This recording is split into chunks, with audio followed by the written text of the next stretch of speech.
Good afternoon.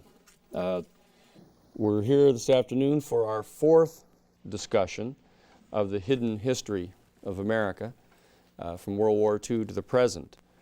Last meeting, we, as you recall, discussed the assassination of President Kennedy, where I set forth the views at the end of the class about Task Force W, having been directly involved in the assassination of the president, and the steps that President Kennedy was taking subsequent to the night of October 26, 27 of 1962 during the Cuban Missile Crisis, when he had been confronted by the Joint Chiefs of Staff in their vote, a unanimous vote, to go to nuclear first strike. I'd pointed out to you that the president refused to initiate the first strike, and subsequent to that time immediately ordered the standing down of all U.S. nuclear forces from the red alert that they were on, and that he began a series of steps which included reaching out to President Khrushchev, the establishment of a direct line of communication from office to office with the Russian president, the initiation of the nuclear test ban treaty with the Soviet Union, that he sent a secret emissary to Fidel Castro to begin the discussion of normalizing relations with Cuba. But most importantly, as you recall, I pointed out that starting in January of 1963, President Kennedy and his brother Robert initiated a series of strikes against the secret anti-Castro paramilitary bases that had been established at No Name Key off the Florida coast, also in the Everglades, and later on at Lake Pontchartrain in Louisiana in the Bayou country. And it was this series of attacks undertaken by United States Marshals and FBI in helicopter gunships with fully automatic M16 rifles that triggered the decision on the part of members of Task Force W to turn their attention away from the task of assassinating Fidel Castro to assassinate the president himself. What we want to talk about today is the aftermath of the Kennedy assassination. We had designated the assassination of the president on November 22nd of 1963 as the primary defining event in the early political life of the 60s generation, the so-called baby boom generation born between 1945 at the end of World War II down to November of 1963. The reason we want to talk about the aftermath of the Kennedy assassination today is because that leads directly on to what is almost certainly the second most important defining event in the political life of the 60s generation, that being the war in Viet Nam. I want to discuss this extremely important subject in several distinct steps today. The first will be to set forth the evidence establishing the fact that President Kennedy had decided between October 2nd and October 11th of 1963, immediately before going to Dallas, that he was going to withdraw U.S. personnel from Viet Nam. He had decided specifically that he was going to withdraw 1,000 men from Vietnam by the end of 1963. He was going to instigate a training program to try to train the South Vietnamese regular forces to whatever degree they could to undertake their own military defense, and that he was planning to withdraw all 16,000 United States military personnel and Central Intelligence personnel and advisors from Vietnam by the end of 1965. I will set that data forth for you to show the important effect of the assassination and the removal of the president upon the course of the war. I'll point out, secondly, that during the very time that President Kennedy was discussing and initiating these decisions, there was a covert plan underway on the part of the Central Intelligence Agency's Operations Directorate in coordination with Marine Corps Major General Victor Krulak, who was the Undersecretary of Defense for Special Operations, to plan a full-scale alternative program to the withdrawal of these troops. And I will give you some detail of what this plan was. It's codenamed Op Plan 34A. Now I'll give you some of the details of that. Thirdly, I'll want to discuss today the public position that the administrations had taken with regard to the history of Vietnam, why it is that we were in Vietnam, why it is that the administrations were calling upon an entire generation of Americans to dedicate themselves to fighting and dying in Southeast Asia, ostensibly for the objectives of democracy. But I will fourth set out to you what the actual facts are with regard to the history in Vietnam. Some of the detailed data that is available to us now and was in fact available at the time. I will also then move to pointing out the specifics of moving this Op Plan 34A into effect immediately after the assassination of President Kennedy, his having been killed on November 22nd of 1963. As of December 21st, 1963, you will see that this clandestine plan that had been being prepared for some time by the Operations Director of the Central Intelligence Agency began to move into full force. I will also today discuss with you the details and the evidence demonstrating that the Tonkin Bay or Tonkin Gulf incident of August of 1964, which was used as the rationale for committing the United States military forces into Vietnam, was a complete fabrication. And it's time, I guess, in your generation that you came to know that for an absolute fact and to know what important role that played in the war in Vietnam.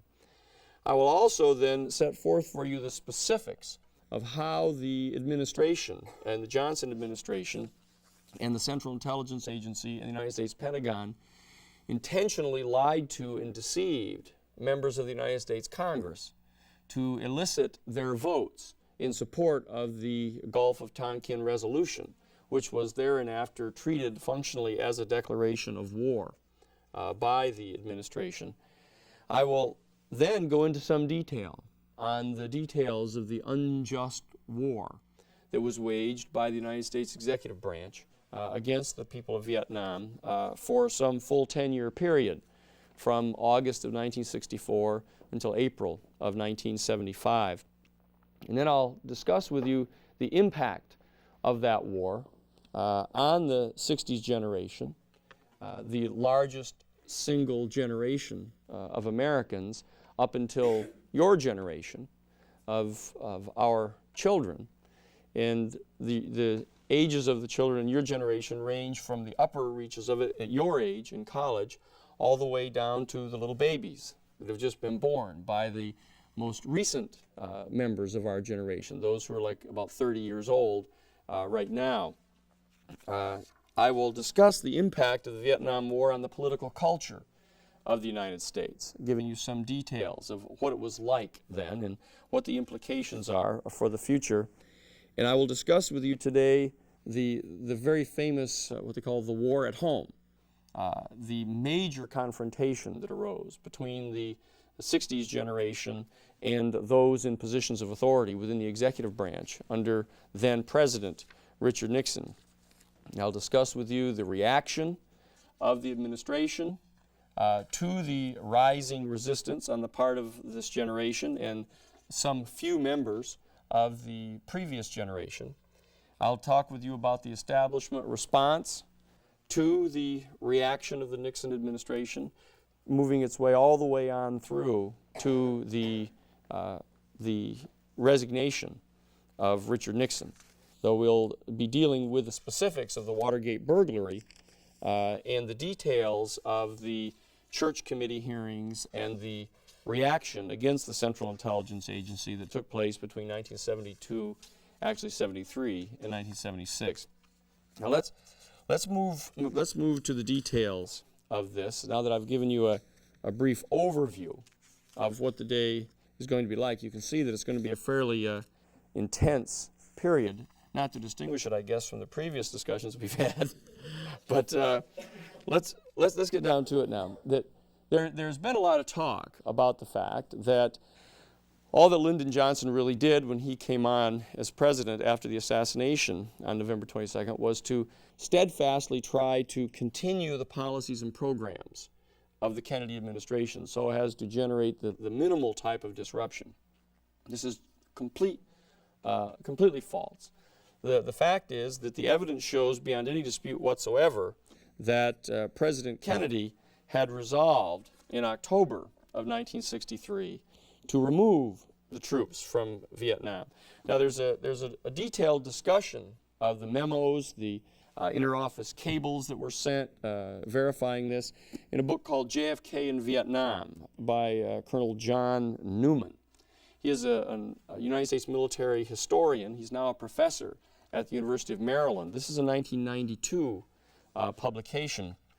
But at page 359, he starts to recount the details of this that have been revealed through the internal memoranda. And I'll just briefly give you some so you'll know the degree of detail that exists, showing that this is factually established beyond any significant doubt.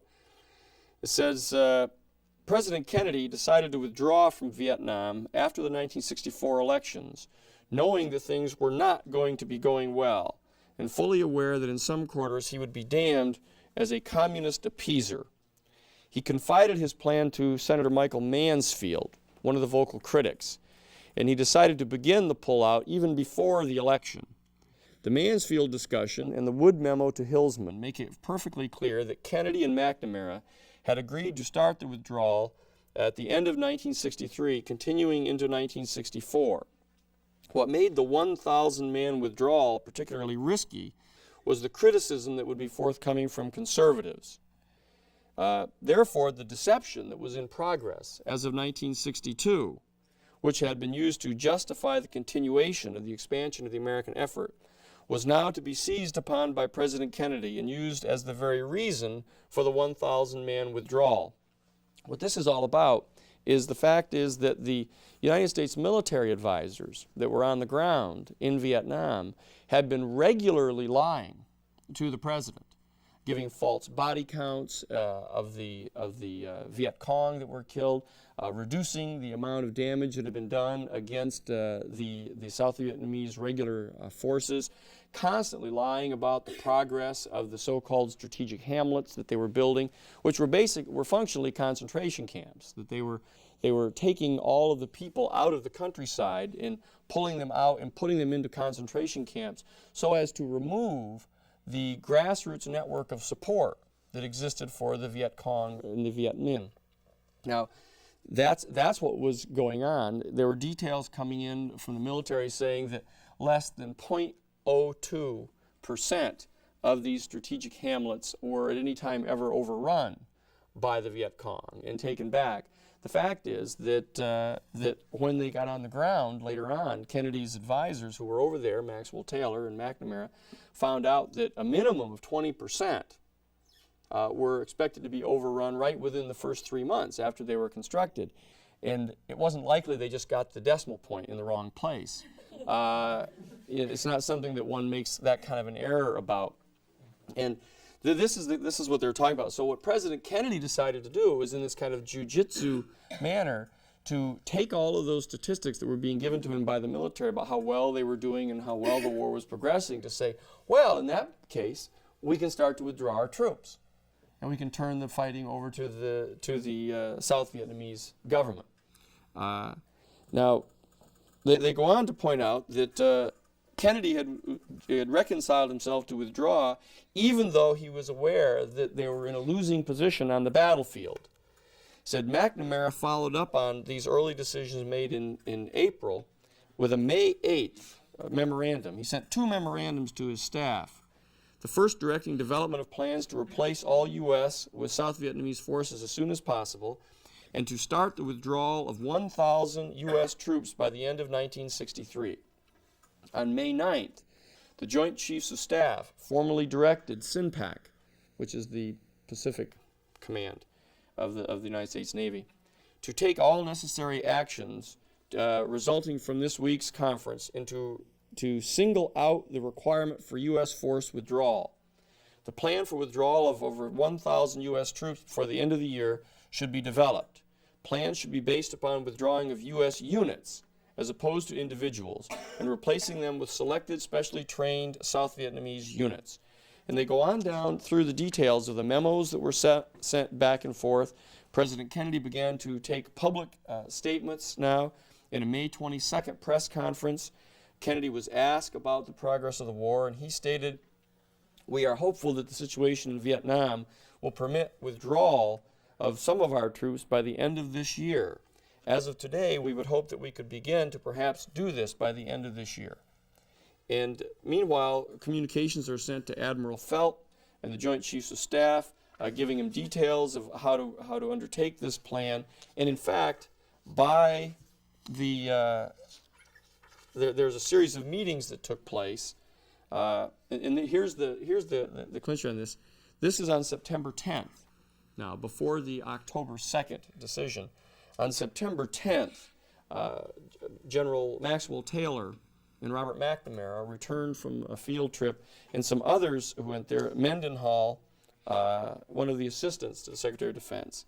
And there was an astonishing set of meetings with the President that took place on September 10th, in which Victor Krulak, the Major General of the United States Marine Corps that I mentioned to you, that was in charge of he was an assistant Undersecretary of Defense for Special Operations. He would constantly be the one coming to the President telling him how well everything was going. And when Undersecretary of Defense Mendenhall, on the other hand, came in and started telling him that this really wasn't going well at all, they gave two reports to the President in that September 10th meeting that were almost completely contrary to one another. And President Kennedy, they remarked that President Kennedy turned to them and said, "Did you people both go to the same country?" And he was trying to figure out why this kind of reporting was going on. But he decided very clearly that he was going to direct the removal of the troops. On the morning of October 2nd, he said there was a meeting with Kennedy. Kennedy took McNamara and Taylor into the Oval Office for a private discussion. When they emerged, McNamara ordered the recommendation on the 1,000-man withdrawal to be put into the report. And they had another meeting at 6 o'clock that evening on October 2nd. And they put the resolution in, deciding that they were going to do this, and they drafted a National Security Action Memorandum, designated as NSAM 263.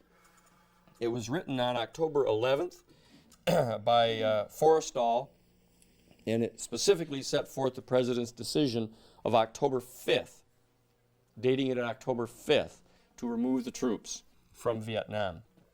This is a very detailed history, in effect almost ad nauseum, with footnotes and details making clear that that decision had been made and put into a National Security Action Memorandum as of the 11th of November. Now, we also have to deal with the fact, I guess I shouldn't put that book away because it's got the other stuff in it, that at the exact same time, General Krulak was engaged in a very bizarre process of formulating an alternative plan. It says on May 6th of 1963, this is after the April preliminary decision of the President in the May 8th, you called May 8th memorandum from McNamara that I referred to. On May 6th of 1963, at a conference, there were 5 items for the Secretary of Defense, and it was chaired by General Krulak. It said at the May 6th conference of the SecDef conference, item 5 on the agenda concerns South Vietnamese operations against the North.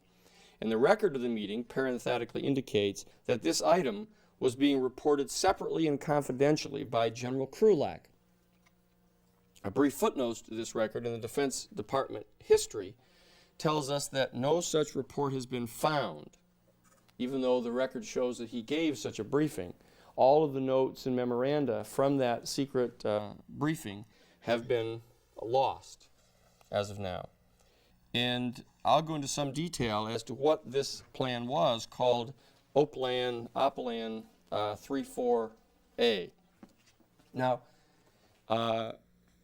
there's a great deal of detail as to what it was and how it was going down, and it's discussed, as I say, in that same book by Colonel Newman. Now, let me, with that context of knowing that at that particular time in October, all the way from May to October of 1963, this is following the time when, you recall, the president is directing the attacks on these secret anti-Castro bases. The first one in January at No Name Key, the second one in March of 1963 against the base in the Everglades, and finally that interesting discussion I told you about on the night of June 11th and 12th aboard the Flying Dutchman II of William Pauly's yacht, when it was decided by the people on board out of Task Force W that they were going to kill the president. It was immediately subsequent to that time in June of 1963 that the president and his brother directed the final attack against the Lake Pontchartrain operation.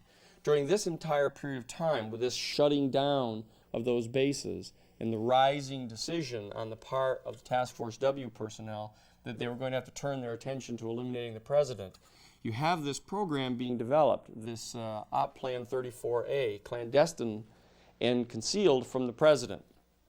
Now, in that context of the president making these decisions to stop the activities that have been going on, and now having come to the decision as of October 5th of 1963 to remove U.S. military forces from Vietnam, it's important that we address the general issue of what the rationale was that was being set forth. If you were in our place back at that particular time, if you turn the clock back to that particular period in 1963, as I mentioned to you, I was training at the time in the Green Berets, being kind of oblivious to the whole thing, just figuring that I had to do my 2 years of service and I might as well learn how to jump out of airplanes and fly various kinds of airplanes and do underwater diving and all that kind of stuff.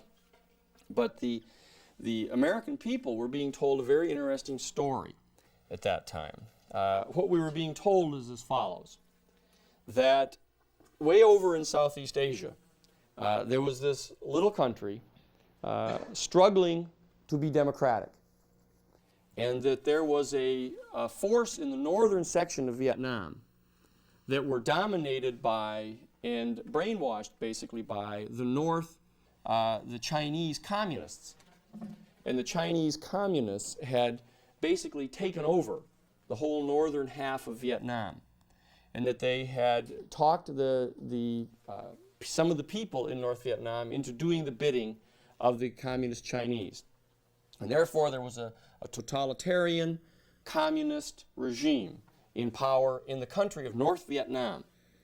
But there was a second country there, a small country of South Vietnam, that was struggling to remain democratic, to not be overrun by the communist-dominated forces, the Chinese communist-dominated forces of the northern country. And this independent country, under the leadership of President Ngo Dinh Diem, was struggling to be democratic. In fact, he was so democratic he was even Catholic, as opposed to being Buddhist, like all the rest of those people are over there, they were telling us. And that therefore you had a good Christian, democratic government trying to maintain itself in South Vietnam. And yet there was this constant infiltration going on, coming down from the north, of people sneaking around in black pajamas and hiding out and attacking these innocent supporters of democracy all throughout South Vietnam. And they were doing these horrible things, like they were kidnapping people and torturing them and doing all of this stuff. And so these people, Ngo Dinh Diem specifically, had specifically called upon the United States to come and help them against these communist totalitarian forces. And so the United States had, under President Eisenhower and Vice President Nixon, had begun to send almost like volunteers out of the United States Army, these advisors who were just going to be going, they weren't armed, and they were just going, unarmed to go over and advise them, sort of like precursors to the Peace Corps, kind of like. And they would go along with the South Vietnamese forces and try to figure out how to protect them against these kind of booby traps and assaults that were going on by these infiltrators from the north. And there were, a couple thousand of these guys over there. And we had a special training program, in fact, for these guys in the Green Berets, which it turned out I happened to be in at that time. And they were training them to combat these people. Now, that was the story that was being pitched. And it was the story under which I sort of went in and started getting trained to do this. And I mentioned it to you briefly before. I started to develop this kind of nagging suspicion that there was something wrong with this story, since they were telling us that we were going to have to kill women and children, and that we were parachuting into these areas, and that anybody who saw us land, we'd have to kill them, even if they were women and children. And if you were going to be clearing an area, you had to kill women and children because they'll kill you just as fast as these other people.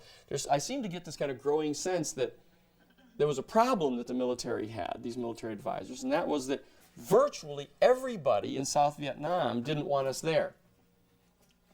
It just sort of became kind of obvious that that what happens is in the Green Beret training, your first 2 years of training, they train you to be a guerrilla fighter. And then they spend the last 2 years of training you into being a counter-guerrilla fighter.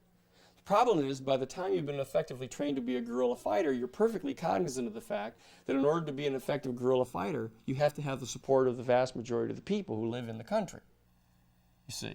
And that the whole concept of being a guerrilla fighter is fighting against some kind of externally imposed non-indigenous government, and that you're living like a fish in the sea, as they say, and that you depend upon, you don't carry huge supply lines and massive military resupply. You live with the people, and the people will hide you. And it's like the French underground, basically, during the occupation of the Nazi Germans in World War II.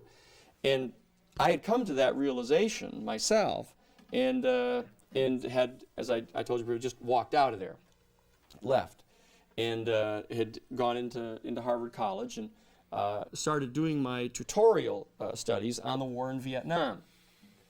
And I began to discover that this line was not true, this strange story that they'd been telling us. One of the things that originally tipped me off was the fact that it turns out that Ngo Dinh Diem had been taken by United States forces and flown into Vietnam from Columbia University.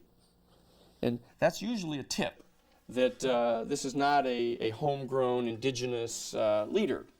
And then I started to discover that there really was no semblance of democracy going on in South Vietnam. That in fact they were engaged in massive repression with secret police. And then I think the most startling thing was to discover that there was in fact no such thing as South Vietnam. That was kind of shocking, because I thought, there had to be something true about what they were saying, but it turns out that there wasn't even any such entity. What had happened, as it turns out, is that back in the 1860s, 1870s, when there was a whole lot of major colonial activity going on in the South Pacific, the United States was engaged in it, with regard to the Hawaiian Islands, the Philippines, a lot of that activity. The French had moved into Vietnam. And the way that it had occurred was a very curious incident, and I don't want to deprive you of the particulars of this thing. And it says the person in charge in France didn't want anybody going into Vietnam. Thought it was a lost cause. There wasn't much colonial advantage to being there. The trade wasn't so good, but this guy, the president's unyielding attitude infuriated the naval people in the Far East. It said, they said to themselves, what was the point of their presence there, they asked, if they were not going to be allowed to do for France what the Portuguese, Spanish, and English navies were doing for their countries? The trade they were supposed to be protecting and defending was practically non-existent, and their voyages cost the state as much as would any campaign to expand France's colonial possessions. These views were enthusiastically endorsed by two specific groups: the French Jesuit missionaries and their political supporters at home. The missionaries, almost the only Frenchmen with whom the naval officers came into any contact in the Far East, not only constituted the only tangible aspect of any national interest with which naval officers could concern themselves, but they were also the only ones who knew something about the East, including the Asian languages, which made them almost indispensable for any negotiations. The feelings of the missionaries about the official French policy were well expressed by the Jesuit priest Father Dunay, who compared French action in the Far East with little dogs that bark from a great distance but never bite anyone. The French missionaries who came to Asia after 1820 were generally politically aggressive and confident that their countrymen at home admired and supported their efforts. And indeed, Minh Mang's persecution of the missionaries aroused French Catholic opposition more than any other event outside of France. After 1840, Catholic propaganda openly demanded French intervention on behalf of the Jesuit missionaries. The anti-clerical President Guizot refused, but by 1843, public pressure had become so great. Guizot authorized the naval officers to afford whatever protection to the French missionaries they thought necessary, if that could be done without involving the French flag in any military altercation. In May of 1845, Admiral Cecile learned that a French missionary, one Father Monseigneur Lebreve, had been sentenced to death in Viet Nam, though he had not been executed. Thereupon Admiral Cecile, dispatched the commander of the Almaine, Captain Fournier Duplin, to Touraine. Fournier Duplin not only was handed Lebreve unharmed, but also was given presents for himself and his crew. Thieu-Tree obviously did not wish to persecute the missionaries, but only to get rid of them and the French warships as quickly as possible. However, the naval officers and some of the missionaries were interested in peace only on their own unacceptable terms. Whatever prospects for an agreement with Thieu-Tree existed after Monseigneur Lefebvre's release were ruined completely and forever by the action of certain French warships in the harbor of Touraine in April of 1847. Again, it was the Jesuit missionary, Monseigneur Lefebvre, who set off this chain of events that led to this first act of French aggression against Viet Nam. In May of 1846, Father Lefebvre tried again to re-enter Vietnam, but he was intercepted and captured and once more sentenced to death. Admiral Cecile eagerly seized upon this as a pretext for dispatching 2 French warships to Touraine to demand the freedom to practice the Catholic religion and the release of Monseigneur Lefebvre. The 2 commanders of the expedition, Captain Lapierre and Captain Rigaud de Genarly, reached Touraine in the early spring of 1847. Neither knew that Monseigneur Lefebvre had already been released by the Vietnamese and been sent to Singapore 4 weeks earlier. In an attempt to force the mandarins to accept Cecile's letter to the emperor, Lapierre had the Vietnamese ships in the harbor strip all of the sails from the Vietnamese ships. After waiting in the harbor for 2 weeks for a reply, the French captains grew impatient. On April 15th, they thought that 4 Vietnamese ships were approaching them to attack them in the harbor. Lapierre, stating that he felt threatened, decided to fire upon the ships. Within 70 minutes, French guns had taken 100 times more lives than all the Vietnamese governments in 2 centuries of any persecution of the missionaries. Now, there's a certain conflict here. You notice that what they're saying here, the French have asserted that, well, sort of more or less innocently sitting in the harbor for 2 full weeks, after having stripped all the sails off the Vietnamese ships, that they were being approached by 4 ships. Was it 4? Anyway, they said that they were being approached. They said they thought that 4 Vietnamese ships were approaching them to attack them. And so they fired upon them. Bernard Fall, a French historian who is considered, I think, by most to be the most expert historian on all of Vietnam, sets it forth in a slightly different way. He states that these ships were in the harbor, and after 2 full weeks, the sailors on board were becoming very distraught and wanted to go ashore. And so the captains of both ships allowed them to go ashore. And they went ashore, and they went into the marketplace. And they were in the marketplace, and somehow, sailors being what they have always been, on the way out of the market, got into a major Donnybrook with some of the residents and got into a major fist fight, fired upon the crowds, and killed several people in the crowds, at which point the crowd went after them and they retreated to their ships, and the ships opened fire on the town and took it. Then they cabled back to France saying, now what are we supposed to do? And the French government cabled back to them, well, keep it as long as you've got it. Now, as bizarre as that sounds, that is how it started. And the French, from that point on, struggled to try to make something of their colony in Vietnam. They tried developing the rubber products. They tried developing different kinds of plants from there. But this was back in the 1840s. They hadn't really developed the kind of offshore oil drilling, etc., that could have developed those resources in a way that they might have wanted to. But this is what actually happened. And the French remained in control from 1845, basically all the way up until the beginning of World War II. And in World War II, a very interesting series of events transpired. The Japanese, of course, had been very, very active in expanding into Asia from the Japanese islands, were very active in Burma, and had gone into Vietnam. And President Roosevelt had decided toward the end of World War II that since the French had been driven out by the Japanese, that what he was going to do was favor establishing a United Nations protectorate there in Indochina and not allow the French to come back.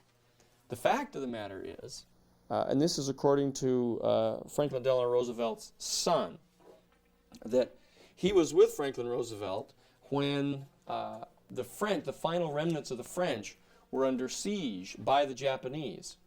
And if they were wiped out, that would have eliminated the last bastion of French troops in Vietnam. And they began calling a mayday for support from the United States Air Force, 5th Air Force in Burma. The 5th Air Force actually went airborne to go get them, to come in to supply airstrikes, etc. And according to Roosevelt's son, Franklin Roosevelt ordered the 5th Air Force to stand down and to allow the French to be destroyed by the Japanese forces. And that this, in fact, is one of the underlying sources of hatred for the United States on the part of General Charles de Gaulle, who was, in fact, in charge of the forces there. And everybody kept saying, oh, those French are so weird, they don't like the United States or something. Well, I guess because we won't speak French when we go to Paris. That's the line that we get, right? Fact is, that's what Roosevelt did. And so the French were eliminated from Indochina by the end of the war. But Franklin Roosevelt died right at the end of the war. He'd gone to Yalta to meet with Churchill and with Stalin, and 10 weeks later died. And this is the account that is given of the situation that obtained at that time, just so you'll know historically what was going on. This is a book by Marvin Kalb, CBS news reporter, and Ellie Abel, who was an NBC television reporter, also New York Times reporter, who went on to become the dean of the Graduate School of Journalism at Columbia University. And they prepared this work in 1971, and it said, Roosevelt had less than 10 weeks to live when he arrived at Yalta. Churchill thought he looked frail and old. Together they talked with Joseph Stalin about the many problems of the peace, the shape of the new United Nations organization, whether Germany ought to be disassembled in defeat, when and under what conditions Russia should join the war against Japan, free elections in Poland. Through these long, difficult, and detailed discussions, Roosevelt's interest appeared to flag at times, but the old fires within him flared when he argued that colonialism had no place in the new post-World War world. It was a point on which he had bully-ragged Churchill in past encounters. The British, he insisted, ought to grasp the movement of history and to free their colonies now. On February 8th of 1945, Franklin Roosevelt and Joseph Stalin met without Churchill at the Livadia Palace. Roosevelt there told Stalin that he would like to see the United Nations trusteeship established for Korea and Indochina. Such a decision would have prevented any return of the French and their colonial rule in Indochina after the defeat of Japan. The British, Roosevelt said, would not approve of this trusteeship idea because they were afraid of its implications for Burma. Charles E. Boland, Roosevelt's interpreter, has recorded the conversation that followed. Marshal Stalin remarked that the British had lost Burma once through reliance on Indochina, and it was not his opinion that Britain was a sure country to protect this area. He added that he thought Indochina was a very important area. The president said the Indochinese were people of very small stature, like the Javanese and the Burmese, and were not very warlike. He added that France had done nothing to improve the natives since they had established their colonies. He said that General de Gaulle had asked for ships to transport the French forces back into Indochina. Marshal Stalin inquired whether de Gaulle was going to get these ships from the United States. President Roosevelt replied that de Gaulle said he was going to find the troops when the president could find the ships. But the president added with a smile that at present he'd been unable to find any ships. Churchill was not there to defend himself or the French. That summer, moreover, he was swept out of office in favor of Clement Attlee's Labour government. Attlee promptly embarked upon that liquidation of the British Empire which Churchill in 1942 had vowed to prevent. As for de Gaulle, who was not invited to Yalta, he had long since determined that France would rush troops back into Indochina as soon as that became feasible. In the summer of 1945, when such Gaullist stalwarts as Jacques Soustelle, Georges Pompidou, and Michel Debré urged him to consider freeing Indochina, de Gaulle absolutely refused. He argued forcefully that France needed Indochina to help restore her former greatness to power and influence in the world. Indochina had been a French colony from the expansionist years of the 1880s until the Japanese conquest in World War II. With the French gone, the flag of resistance to Japanese rule was raised by a group of Vietnamese communists and nationalists. In May of 1941, they had met on Chinese territory in the little town of Chiang Si. A man by the name of Quang in Quang Si province, under the chairmanship of a communist refugee leader named Nguyen Ai Quoc, who later changed his name to Ho Chi Minh, which translates, "He who enlightens." Together they established a League for the Independence of Viet Nam, which became known as the Viet Minh. Its political platform subordinated the class struggle to the goal of national independence, looking to nationalist China and to the United States for its support. In 1944, Ho boldly moved his headquarters from South China into Tonkin to intensify the struggle against the Japanese. In the final weeks of the war against Japan, his underground forces had the admiring support of all American officers in the Office of Strategic Services. But the death of Roosevelt on April 12th doomed any possible design to dissuade the French from returning to Indochina in force. On May 28th of 1945, Ambassador Patrick J. Hurley wrote to President Truman, "In my last conference with President Roosevelt, I told him that the French, British, and Dutch were cooperating to prevent the establishment of a United Nations trusteeship for Indochina. The President said that in the coming San Francisco conference, there would be set up a United Nations trusteeship that would make effective the right of all colonial people to choose the form of government under which they will live as soon as, in the opinion of the United Nations, they are qualified for independence." With Roosevelt dead and Truman beset by massive new responsibilities, this notion of any trusteeship for Indochina was soon abandoned. And so you see what we have here at the end of World War II. We have a nationalistic, patriotic force having been established as of 1941 inside Vietnam, a unified single country of Vietnam under the leadership of Ho Chi Minh. And due to the death of President Roosevelt, the idea of leaving the French out of Indochina at the end of World War II was abandoned by President Truman. And in fact, by 1946, the French were back in force. And a major war against the French was begun by Ho Chi Minh and the Viet Minh. And they began to move against the French. This struggle went on from 1946 all the way to 1954. In 1954, at a place called Dien Bien Phu, the Viet Minh and the Vietnamese forces under Ho Chi Minh and General Giap surrounded the French and gave them an ultimatum demanding that they retire from Indochina. And they refused, at which point General Giap began a withering assault upon the French position at Dien Bien Phu, preparing to annihilate them to the man. At which point the French government sent a communique ordering the stopping of resistance, the surrender of the facilities at Dien Bien Phu, and a conference that would be convened in Geneva for a peace treaty.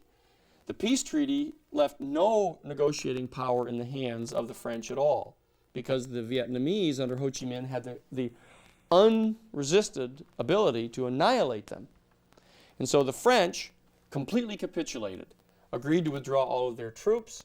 They agreed that there would be a boundary set up, and this is a key thing to keep in mind.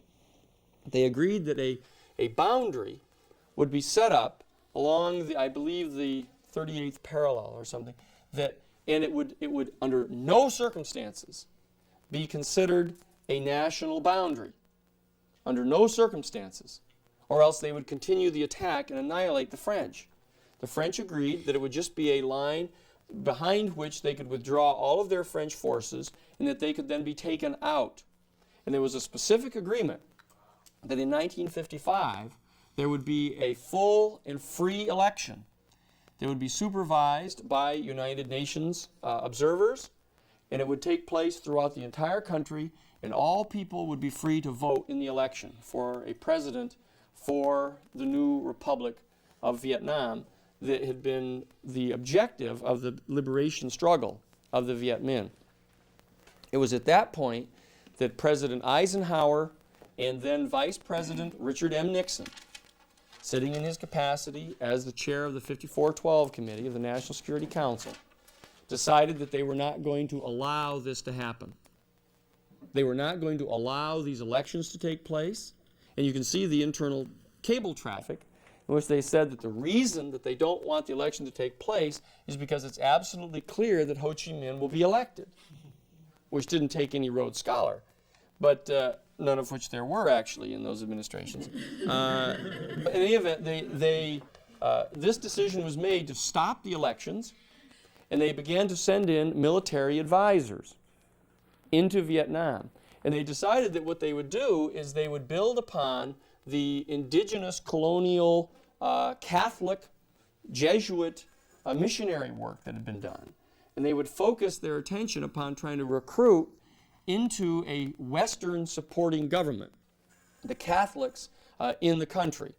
And so they went to Columbia University and got Ngo Dien Diem, who was a graduate student there, and flew him back into Vietnam and put him in charge of a new country that they were going to designate as South Vietnam, in absolute straight-up defiance of the Geneva Accords, specifically defying the number one provision in the Accords that under no circumstances would that parallel be viewed as a boundary. And they began to then fight against the Viet Minh that were still there. All the Viet Minh forces had withdrawn north of, I believe, the 38th parallel. And so that they had the temporary tactical advantage of having duplicitously getting all the Viet Minh troops to withdraw back over the border, and then they set up a new government. And so the forces of the Viet Minh began to infiltrate back into the southern region and began to carry on the fight. And that's the fight that went on against the South Vietnamese regular forces that were financed by, trained by, supplied by the United States. There wasn't anything subtle about this. And they had United States military advisors. And it turns out that, in fact, the military advisors were not just advising.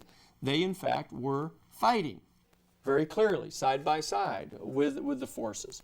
And that is the condition that obtained all the way up into 1959 and 1960, when President Kennedy was elected. And what I've outlined for you very briefly at the beginning of the discussion today was the resolution to which President Kennedy had come toward the end of his first term in office, that he had decided that this was not going to be continued. They were going to withdraw the American troops, and it was perfectly evident that the Viet Minh would win and would take control of all of Viet Nam. That was the decision that had been made. The reasons why there would be such a profound difference in point of view between the Kennedy administration and Richard Nixon, who chaired the 54-12 committee and who later became president and continued his policy, is set forth, I think, probably most interestingly in a fairly small book by Carl Oglesby. Carl Oglesby has written a book called The Yankee Cowboy War. Quite an extraordinary book in which he differentiates, and I've touched upon it very briefly in the second discussion we had. He points out that, in his opinion, there is a division within the ruling class in the United States, and that there is an element of the ruling class that is kind of the Yankee Brahmin crowd in the Northeast and the East Coast that hang out in the Ivy League schools at Princeton and Yale and Harvard and in Penn and the others, and that they're from the old families, the Yankee clippership families that are very closely aligned to the Europeans, and that their base of power and influence is the banking industry in the large trading houses, the Brown Brothers Harriman crowd, and that is their source and base of power.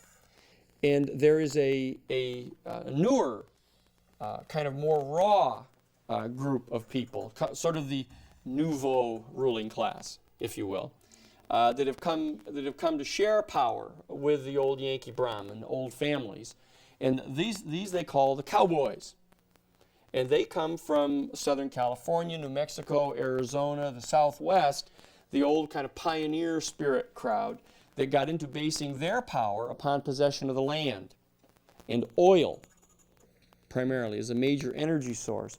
And it was these cowboys that tended to believe that the true source of power was imperial conquest, the actual taking of physical land and resources, getting physical control over the resources of third world countries. And if you had that flow of resources coming into the United States to be produced into products, that was a real basis of wealth, not an artificially created basis of wealth on paper money and banking and interest loans, etc.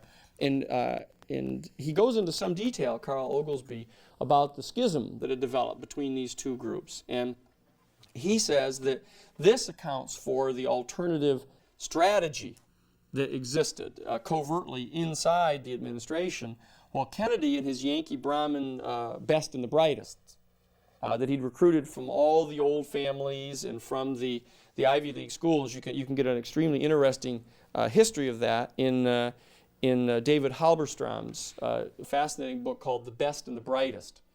And it differentiates itself fundamentally from guys like Richard Nixon and, for that matter, Lyndon Johnson.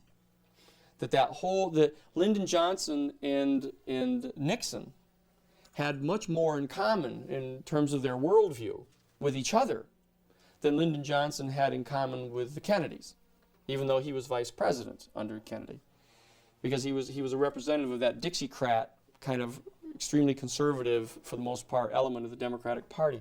Well, this is a very interesting discussion, but the fact of the matter is that is the true situation that obtained by the end of the Kennedy's first administration, and the decision on the part of Kennedy made between October 2nd and October 11th, which is designated by Forrestal in NSAM 263 as October 5th of 1963.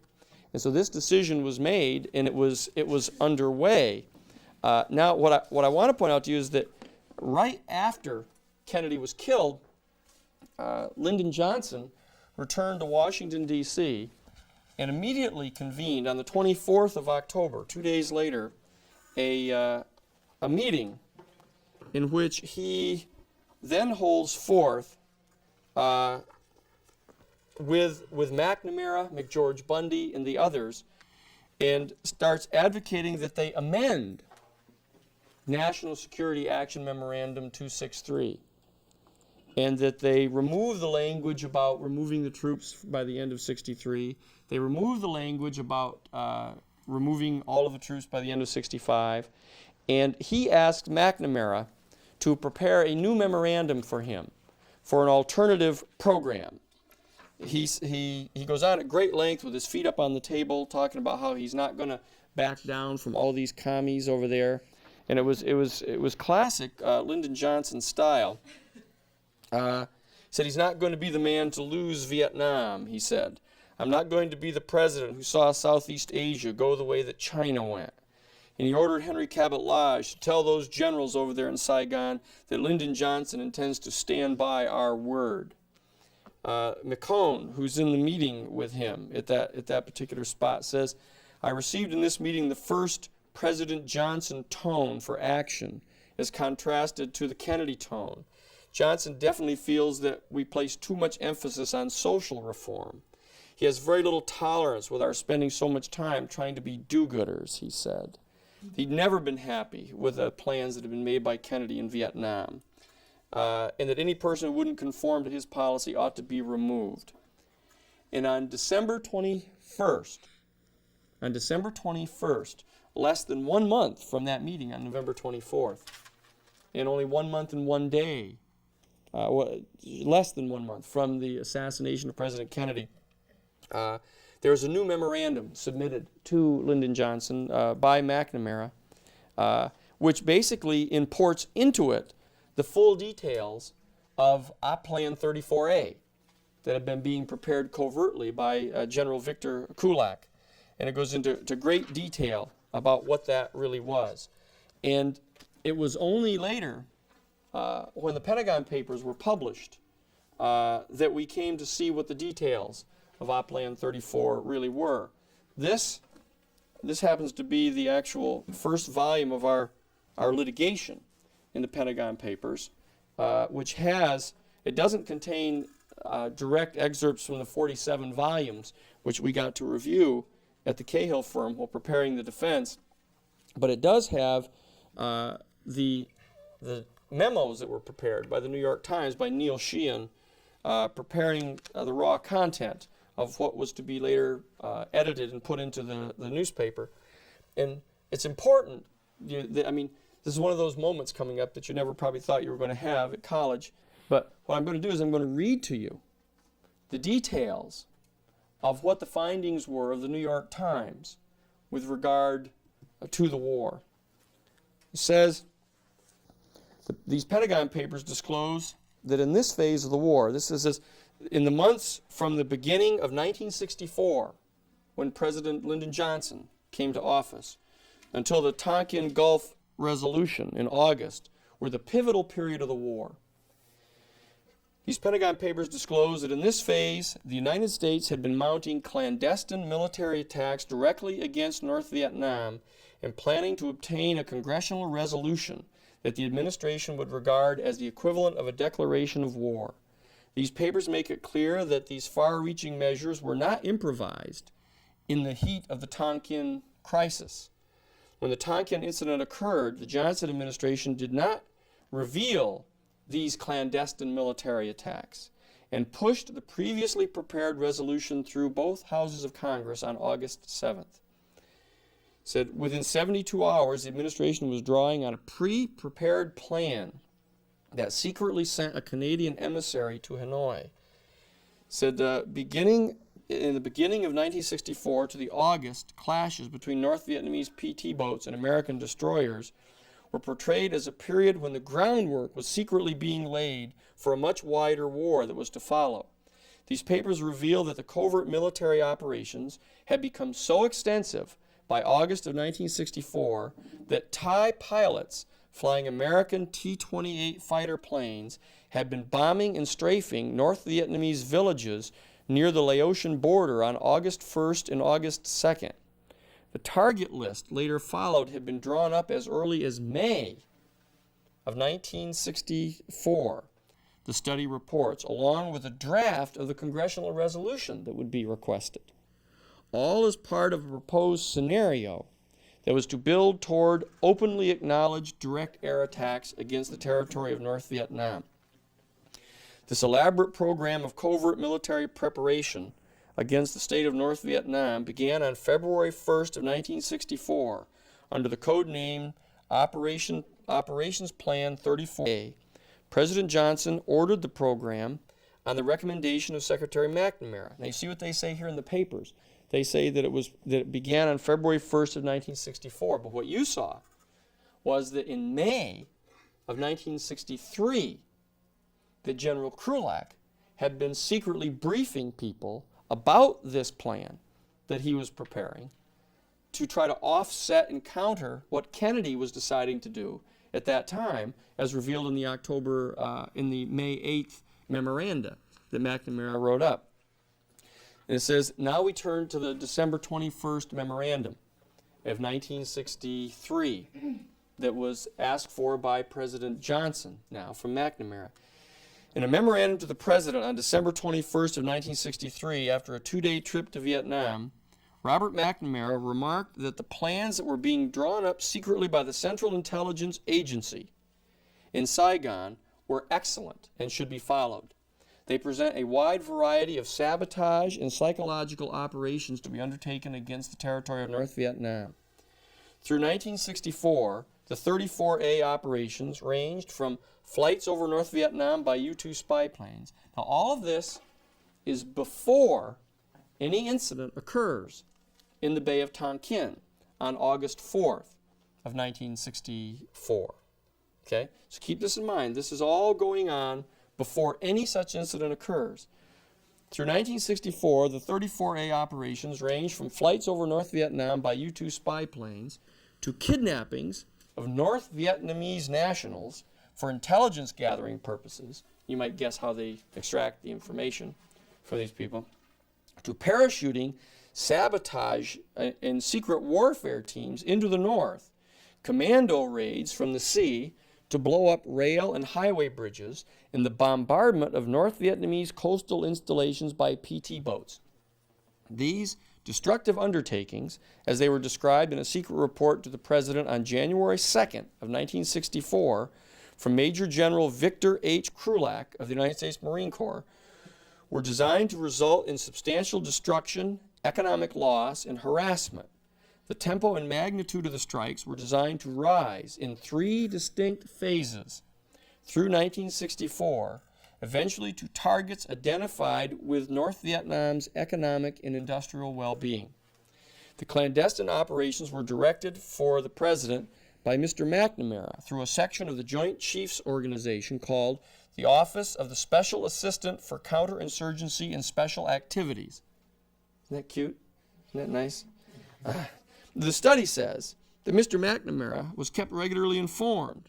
General Krulak, who first held this position of special assistant, and then was controlled by Major General Roland Anthus.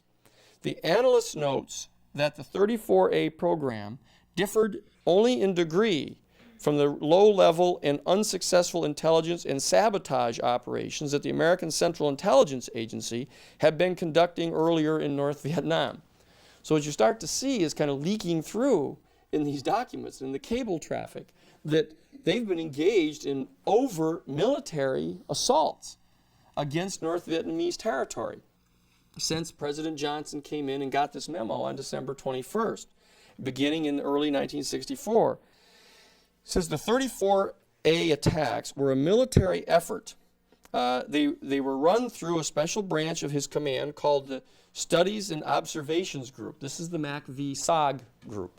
MACV was the military assistance group for Vietnam, and what really was the SOG was the Special Operations Group. But so that people couldn't tell what they were doing, they called it the Studies and Observations Group. They were being done jointly, catch this, with the South Vietnamese and certain hired mercenary personnel were being financed by the Central Intelligence Agency. This set of military strikes was the first of 3 phases that were of Operation 34A.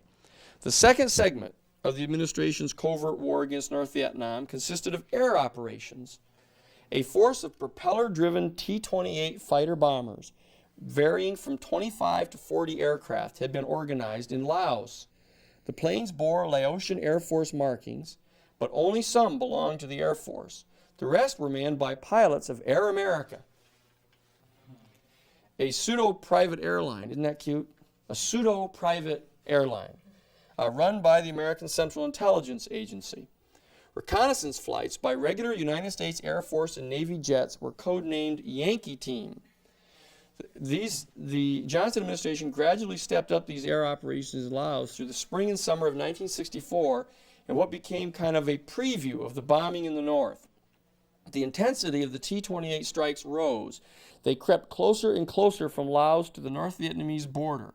The United States Yankee Team jets moved. Now catch this, how you see this thing going. The United States Yankee Team jets moved from high-altitude reconnaissance at the beginning of the year to low-altitude reconnaissance by May and June.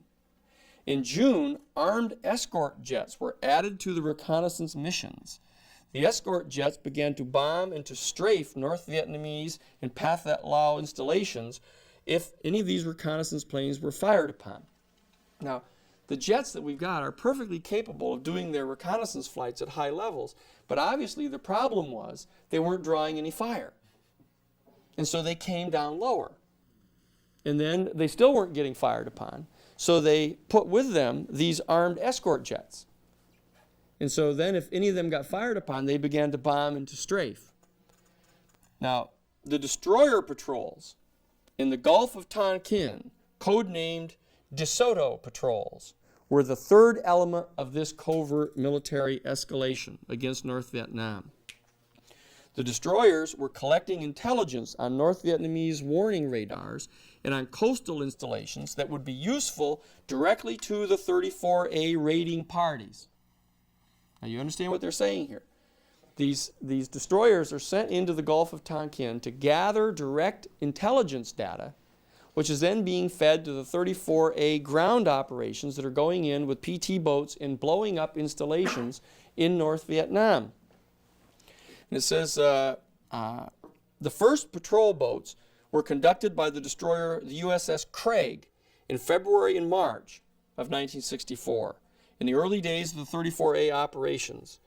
The analyst states that before the August Tonkin incident, there were no attempts to involve the destroyers directly with 34A attacks. The patrols were run through a separate naval chain of command. It says, the administration sent the destroyers into the Gulf while the 34A raids were in direct progress. Now, this is what they state. It says, the study makes it clear that the physical presence of the destroyers provided the essential element for the Tonkin clash. And immediately after the first incident, Joint Chiefs of Staff and Assistant Secretary of Defense McNamara put forward a provocation strategy, proposing to repeat the clash as a pretext for invading North Vietnam. This is the operation that was being planned. And on page 40, they go into great detail of a 30-day escalation program. Now, it sounds a little bizarre to think that they could have been as cold-blooded about this whole thing, because one assumes that only, communists and Nazis, right, are the only ones who do this kind of thing. And here they go, right down through a 30-step scenario that involves initiating the 34A attacks with the PT boats and the sabotage and the kidnappings and the torturing and all that, then sending in the aircraft with the T-28s, and then the reconnaissance flights and going lower and lower and lower until they're fired upon. And then, while the 34A raids are going on, to kind of troll these destroyers into the Gulf of Tonkin to see if they can get them fired upon.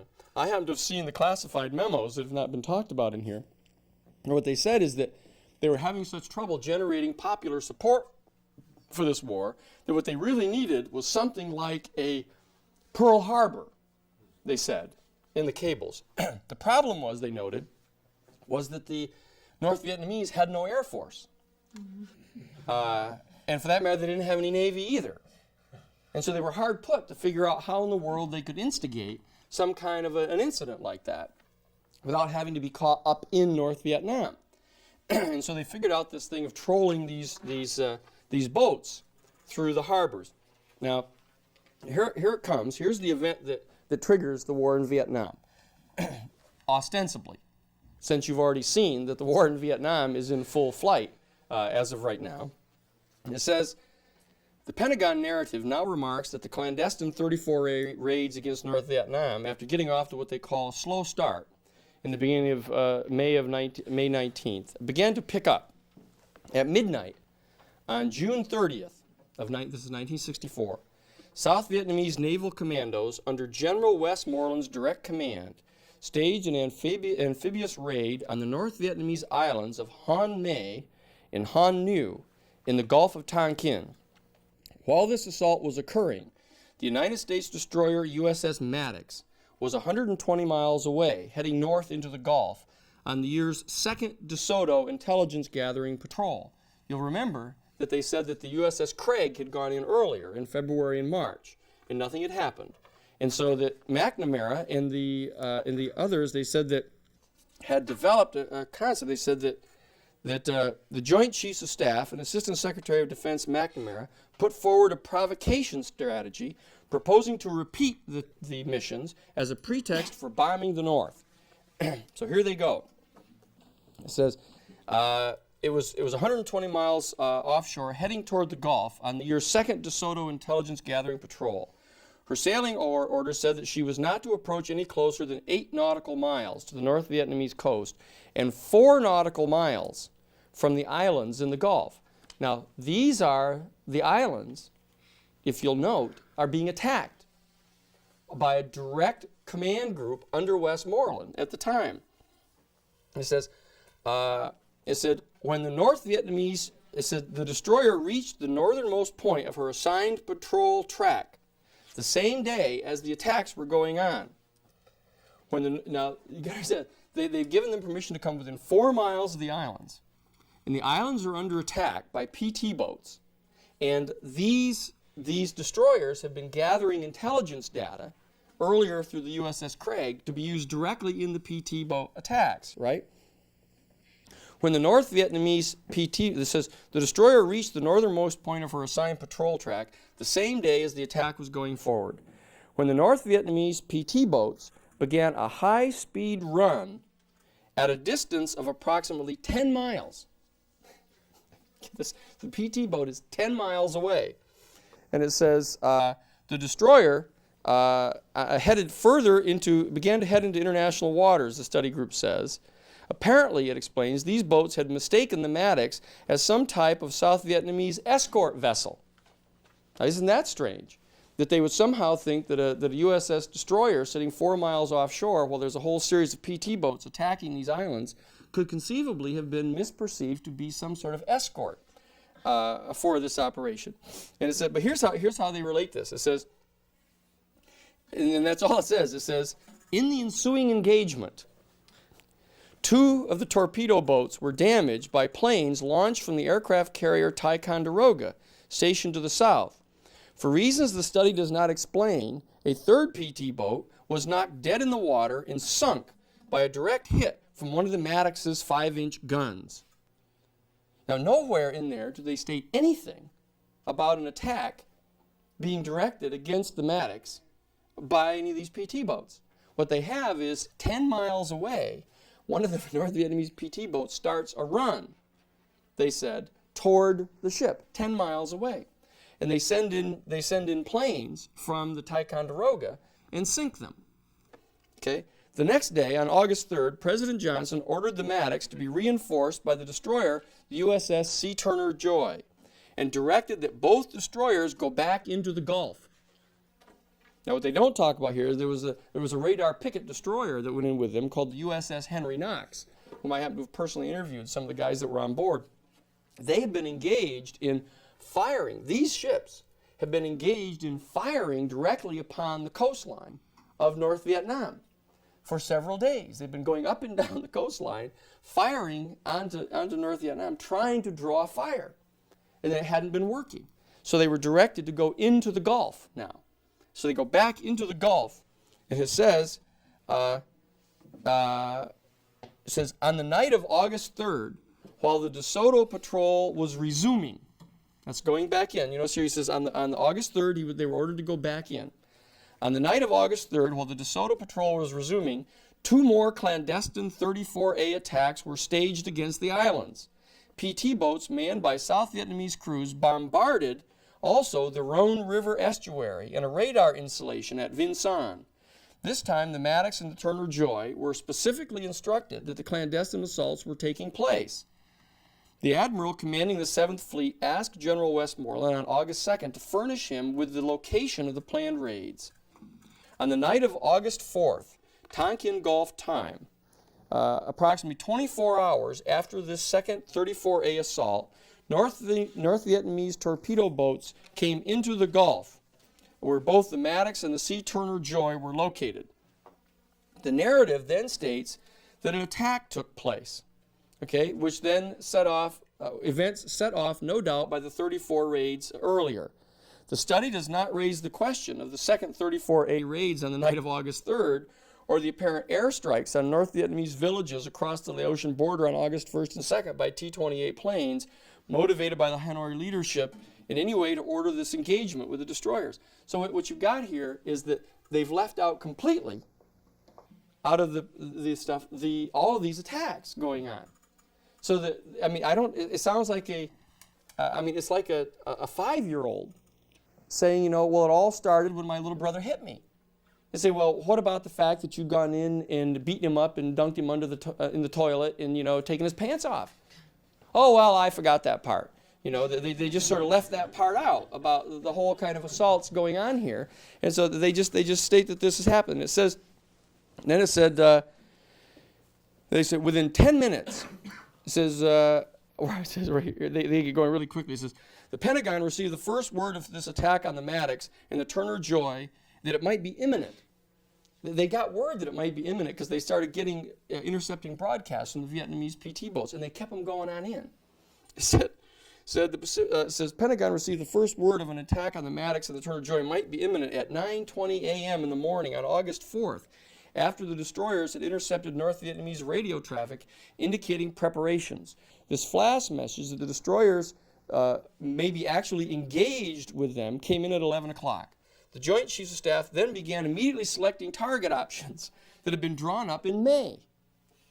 But that was kind of handy. Just kind of had them sitting by there. Within 10 minutes, Mr. McNamara convened a meeting with the Joint Chiefs in his conference room on the 3rd floor of the Pentagon to discuss retaliation. Rusk, Secretary of State, and McGeorge Bundy, the National Security Advisor for Johnson, came over to join them. 25 minutes later, the 2 secretaries and Mr. Bundy left for a previously scheduled National Security Council meeting at the White House. They had a meeting all set. Okay?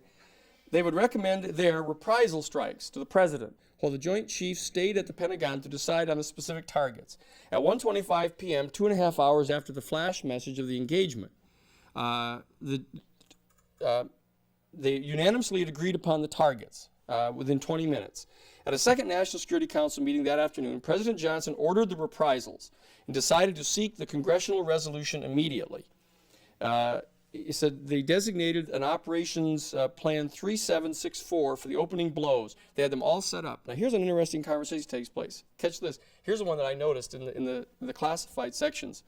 McNamara returned to the Pentagon at 3 p.m. to approve the details of the reprisal strikes, codenamed Operation Pierce Arrow. An execution order was prepared by the Joint Chiefs, but at 4 p.m., Mr. McNamara learned that Admiral Sharp was on the telephone and that there was now some confusion as to whether or not there had ever been any attack launched against either of the ships by either of the PT boats. Now, there's the key right there. He wanted to get on record. Sharp didn't want to participate in this. Sharp says, oh, wait a second. The way they've listed it is there was some confusion as to whether there had been any attack. There was no attack at all. And it's perfectly clear from the classified documents. that they had been monitoring these PT boats. The PT boats were talking about the fact that the Turner Joy and the radar picket destroyer, the USS Henry Knox, and the other ship were there. The Maddox were in the harbor, and that they were right offshore where these attacks were going on.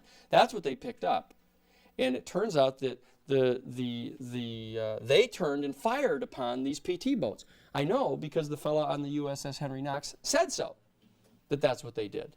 They turned and fired upon those guys. What they had done, the PT boats had taken a run at them. They were trying to cut across the path of the Turner Joy and of the Maddox, just to cut in front of them like that. And when they did, they opened fire on them and shot them and sunk them. And then immediately flashed the message that they were under attack. By 6:45 p.m., but after receiving this telephone call, Secretary McNamara told Admiral Sharp that the reprisal order would remain in effect, despite Sharp's communication to them that he didn't think that there had been any attack on the ships. By now, Mr. McNamara and the chiefs had moved on to discussing the airstrike forces under Operation 3764.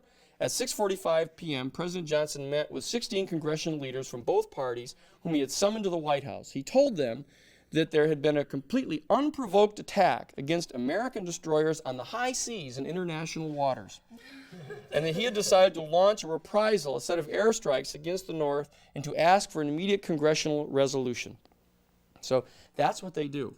That's how the thing goes down. And they bring the congressional resolution to the Congress, already drafted up by McNamara. The resolution had been drafted by William Bundy on 23 May of 1964. He had drafted this resolution. And they present the resolution and asking for Congress to approve and support the determination of the President as Commander-in-Chief to take all necessary measures to repel any armed attack against the forces of the United States and to prevent further aggression. Now that's what it said. Okay? And it said Mr. McNamara and Secretary Rusk both testified on behalf of the resolution in a secret session of the Senate and House Foreign Relations Committee convened on August 6th. Here's what it says. Senator Wayne Morse of Oregon had somehow learned that the boats manned by the South Vietnamese crews had been attacking the two North Vietnamese islands during the time of the alleged attack. He said that alleged during the secret, oh, here it is. It said, I better read the whole thing. It said, Mr. Morse, one of the two senators who were to vote against the Tonkin Gulf Resolution, the other was Ernest L. Grueling of Alaska, alleged during the secret hearing on August 6th that Mr. McNamara had known about the raids and that the destroyers had been directly associated with these raids. Here's Mr. McNamara. First, Mr. McNamara replied, our Navy played absolutely no part in any way or was associated in any way and was never made aware of any of these actions, if there were any. The Maddox was carrying out a routine patrol of the type that we carry out all over the world at all times. I had absolutely no knowledge at the time of any such attacks being directed against these islands. There is no connection between this patrol and any of the actions of the South Vietnamese. He says, our ships had absolutely no knowledge of it, were not connected with it, in no sense of the word can be considered to have backstopped this effort in any way. Now, if that's not a big fat lie, I've never seen one. And that's how they do it. Just so you'll recognize it when it happens during your term here. You know, that's how they do it. You say, absolutely not. Totally, absolutely, equivocally, unequivocally not. It's like they're practicing the English language. How can I make it as absolutely, totally, 100% certain that I'm lying? And that's how they do it. Senator Frank Church then intervened. At a Pentagon news conference after his testimony before the committee, Mr. McNamara spoke about the coastal patrol junks and avoided any mention of the July 3rd raids. The question, have there been any incidents that you know of involving any of the South Vietnamese vessels against North Vietnam? No, he said, none that I know of. Our naval vessels afford no cover whatsoever. Our naval personnel do not participate in any of the junk operations.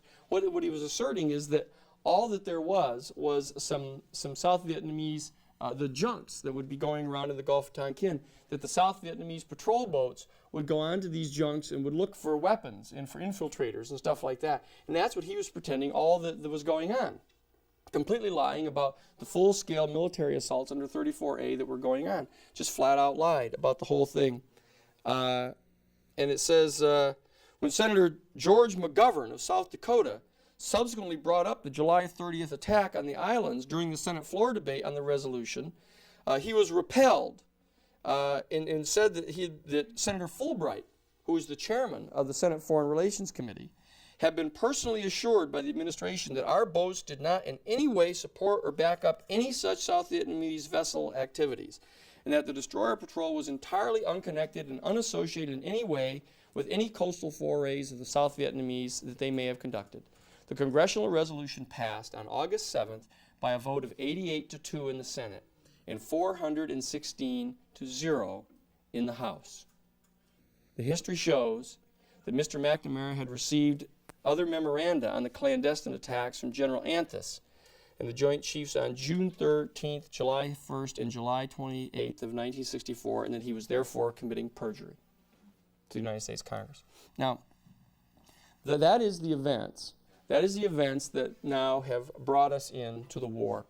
That the president now launches massive retaliation against the North and will eventually lead to over 55,000 American guys being killed there. From 1 to 2 million Vietnamese were killed, and some 2 million Cambodians eventually killed in the aftermath of these particular operations. All based upon absolute, unequivocal lying. And when we come back after the break, we'll get into the war at home and how this then brought about such major impact upon the history and the culture of our country. Okay.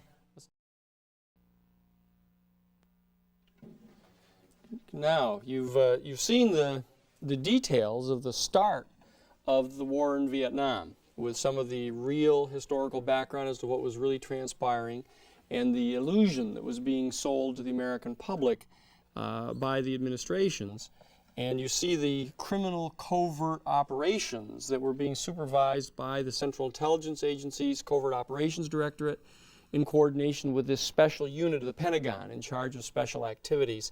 What I want to do now is I want to, if I can do it any justice at all, give you some of the details of the war of aggression that was waged subsequent to that and the kind of peculiar nature that it had. And here you're going to get introduced to a series of players that you've just heard a little bit about before. As you recall, I told you that after the Bay of Pigs invasion attempt back in April of 1961, and after Kennedy had to apologize to Khrushchev and promise that he was not going to do this anymore, that Operation 40, which had been the covert CIA program to undertake terrorist activity against Cuba, was replaced by Operation Mongoose under the Kennedy administration as of November of 1961, and that a young 34-year-old Central Intelligence Agency covert operations specialist by the name of Theodore G. Shackley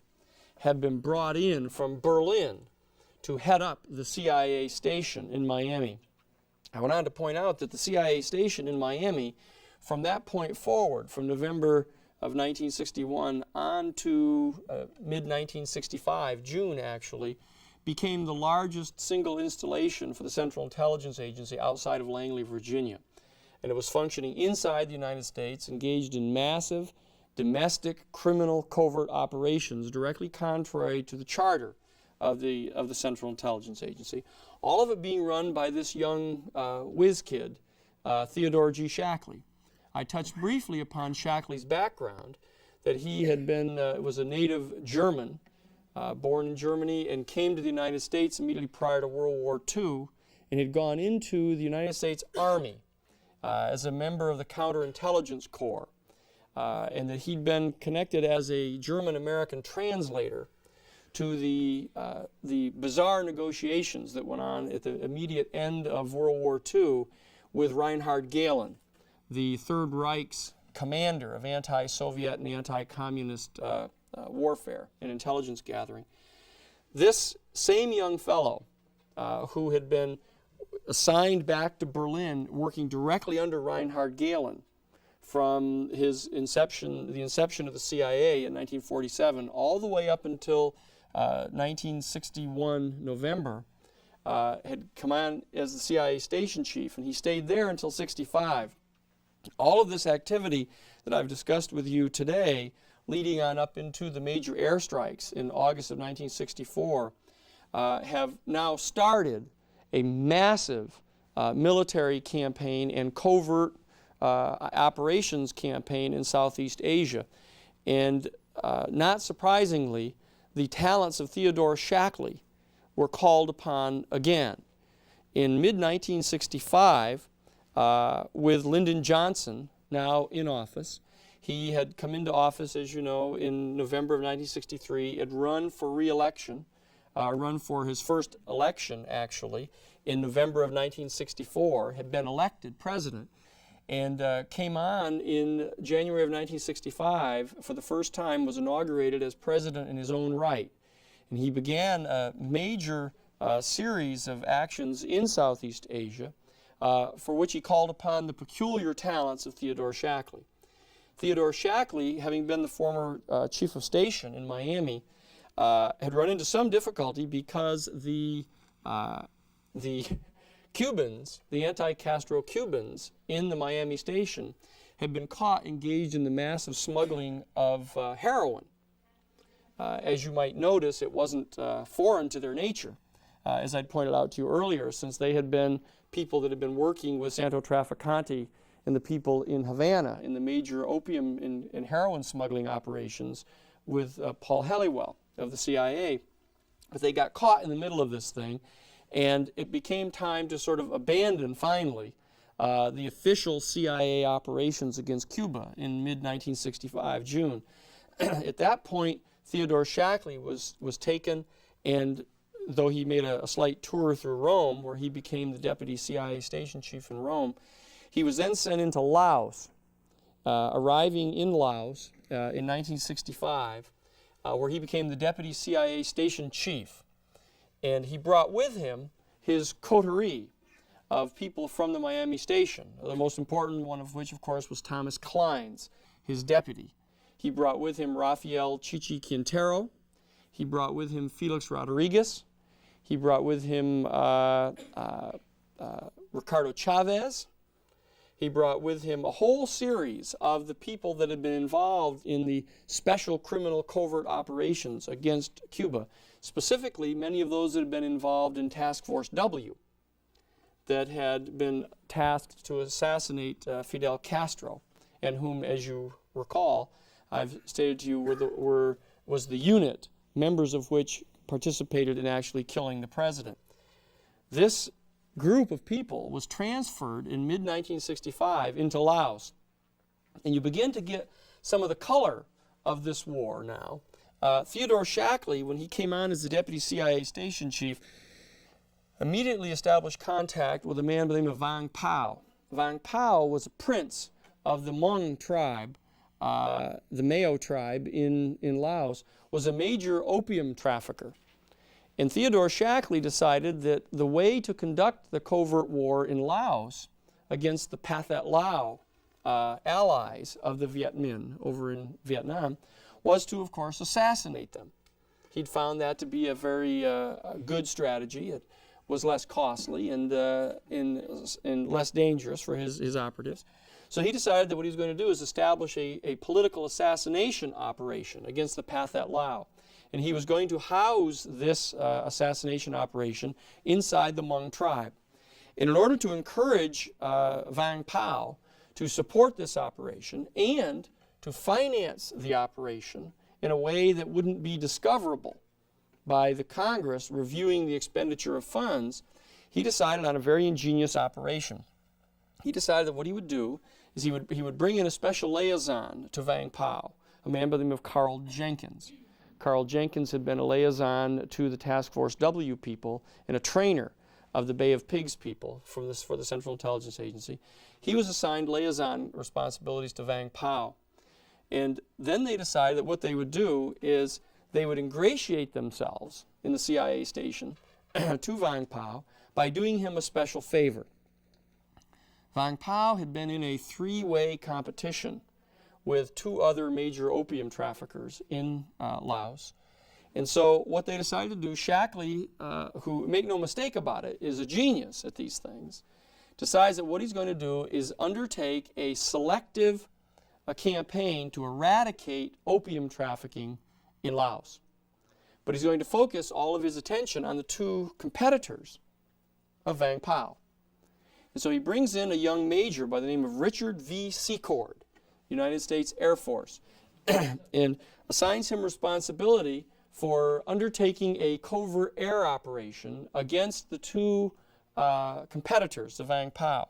In these little T-28 fighter bombers, they run these operations against the mule caravans and horse caravans carrying out the opium out of the jungles for the two competitors. And they sneak people into those organizations, and they plant hound dog bumper beepers in the saddlebags of the opium traffickers. Then the T-28s monitor the bumper beepers and bring in incendiary devices onto these caravans, and they start wiping out all of the competition for Vang Pao. Vang Pao rises to the surface as the sort of unchallenged monopoly controller of opium in Laos, which makes him extremely wealthy and very powerful. And so Shackley approaches him through Carl Jenkins and says, look, you've got all this extra money. If the communists take over here, you're going to be in the same kind of trouble that General Tai Li was over in China of the Green Gang, and that Ho Chi Minh had driven out all of the opium traffickers. It's to your direct business interest to keep the communists from taking over in here. Why don't you and I make a deal? You will, in fact, set up a bunch of your Hmong tribesmen to be trained as political assassins to assassinate the Pathet Lao. You can use some of your newfound wealth from your monopoly control of the opium, which we're helping you to secure, and you can finance that training so it won't show up anywhere on the books for the Congress. And I'll have Carl Jenkins bring in a series of specialists, Rafael Chichi Quintero, Felix Rodriguez, Ricardo Chavez, and the others, to train you in assassination techniques.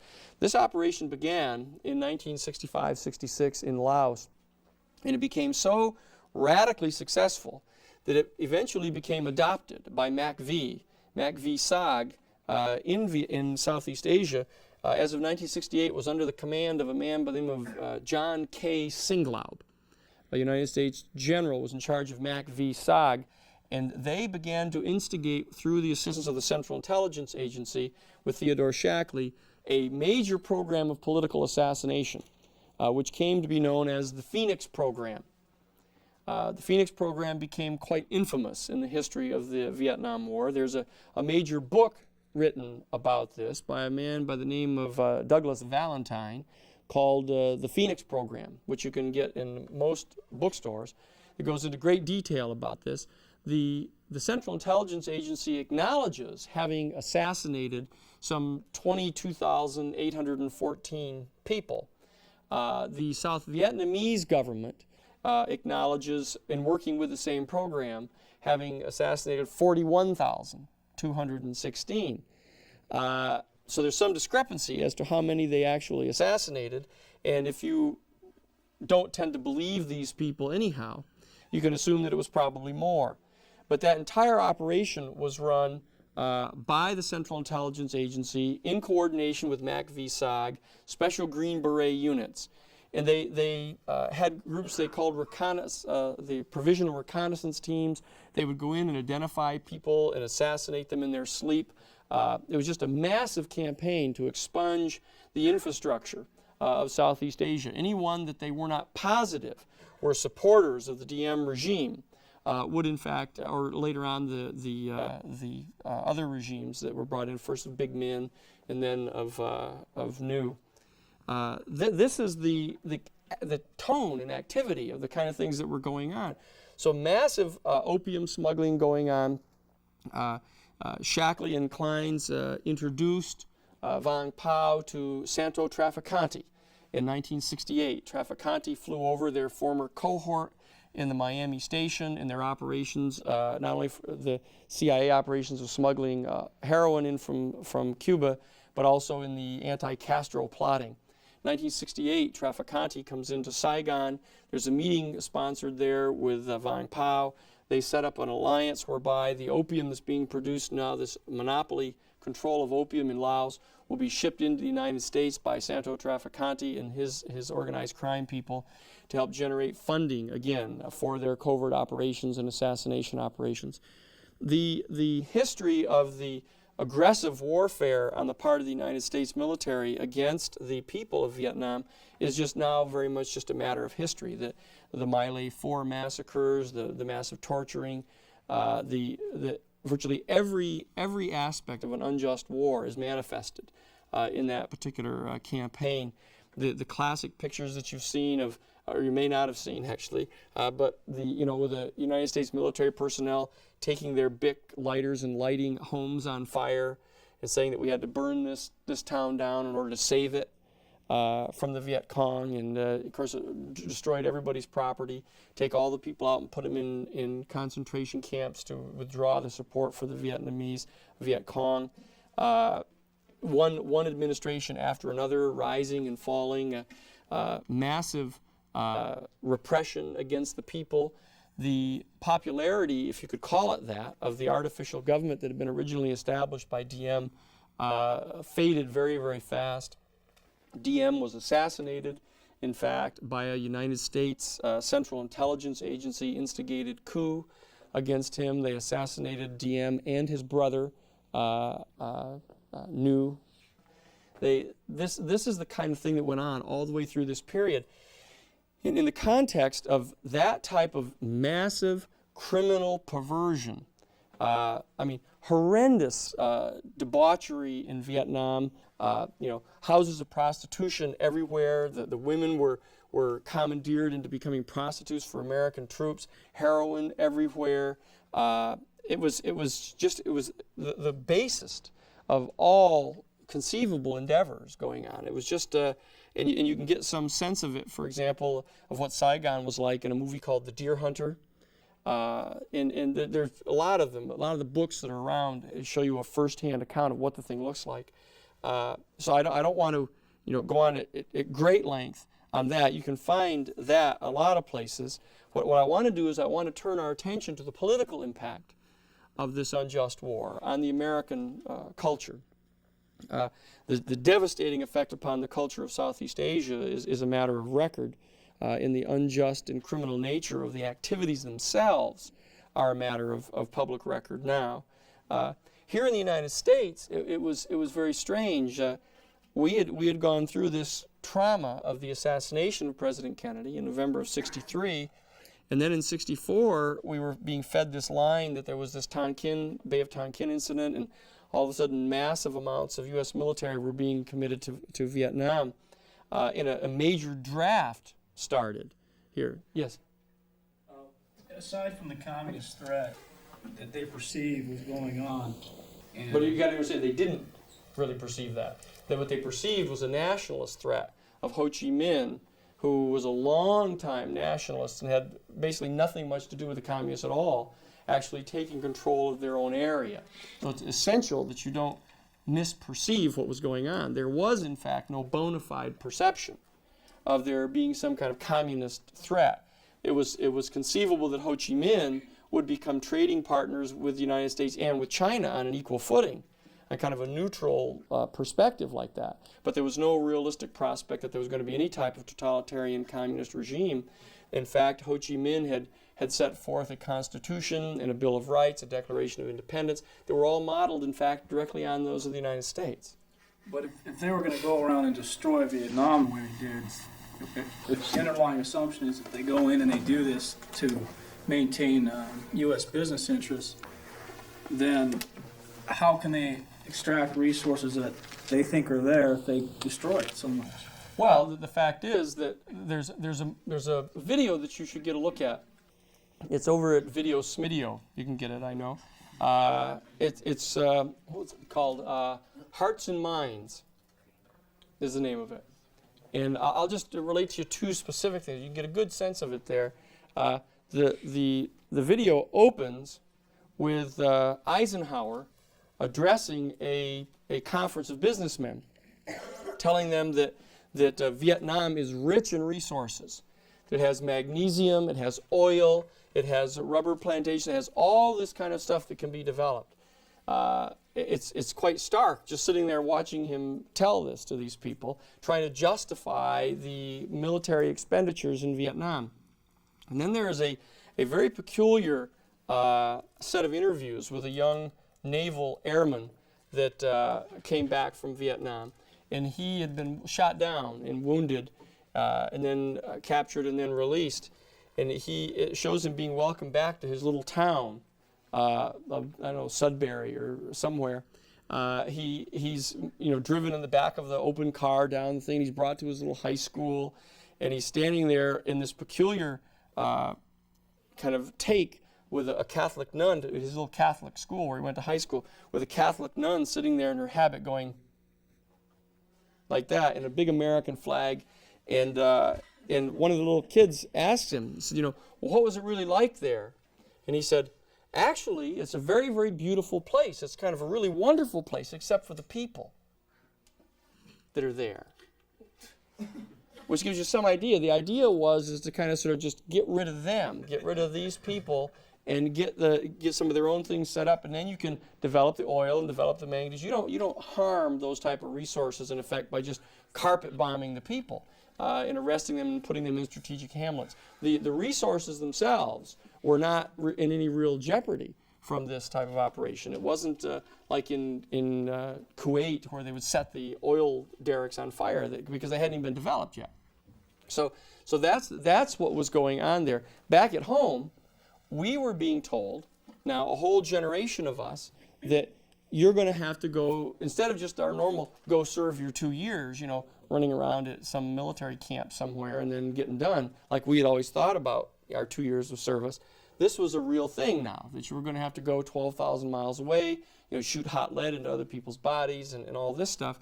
And we started asking, well, wait a second, as far as we can tell here now, that this is the beginnings of one of the best educated generations, the best educated generation in the entire history of the human family. We're supposed to at least be able to add up a column of numbers here. And that you're telling us that, well, because there was this attack upon a U.S. destroyer in the Gulf of Tonkin, we're supposed to, instead of going to college, we're supposed to go over to Vietnam and get into a big fight with all these people over there? I mean, is that it? I mean, is that it? Are we hearing this correctly? And they'll say, that's it. That's it. Time to go. You're drafted.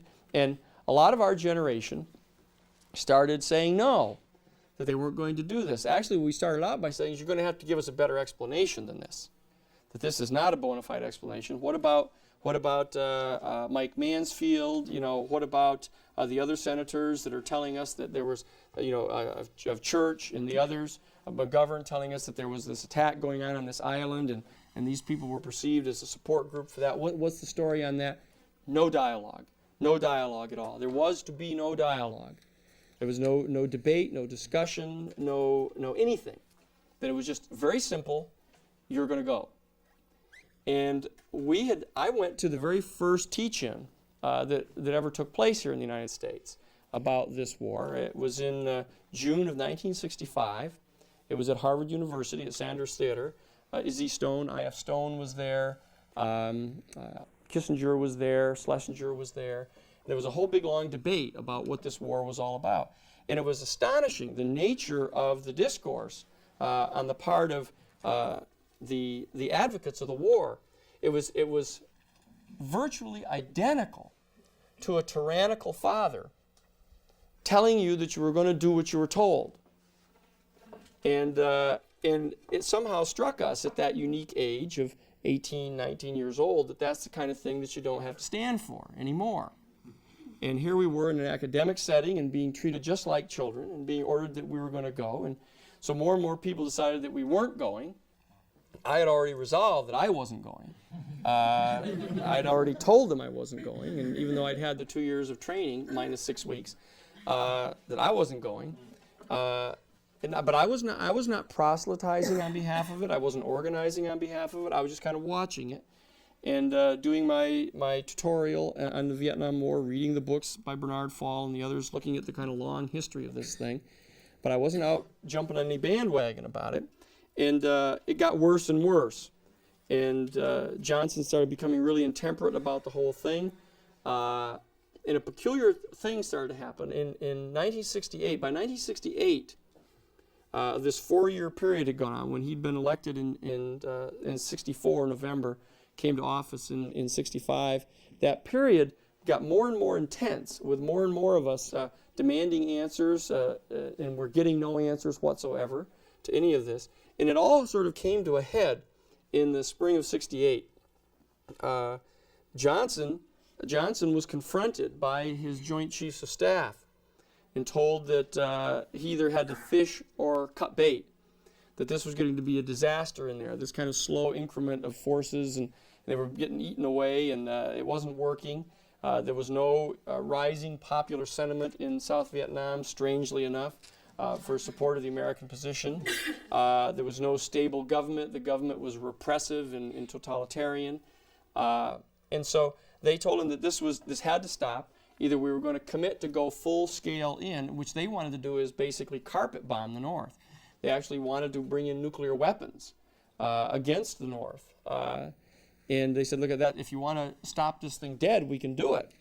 But you can't, this politically controlled war being run by the Central Intelligence Agency's kind of political operations people wasn't tolerable to the military. So the Joint Chiefs of Staff confronted him in March of 1968 and threatened to resign en masse unless he made a decision either to go full scale and win the war or withdraw. And Johnson resolved that he would withdraw, and that he was going to try to establish a peace treaty with North Vietnam. And he announced in March that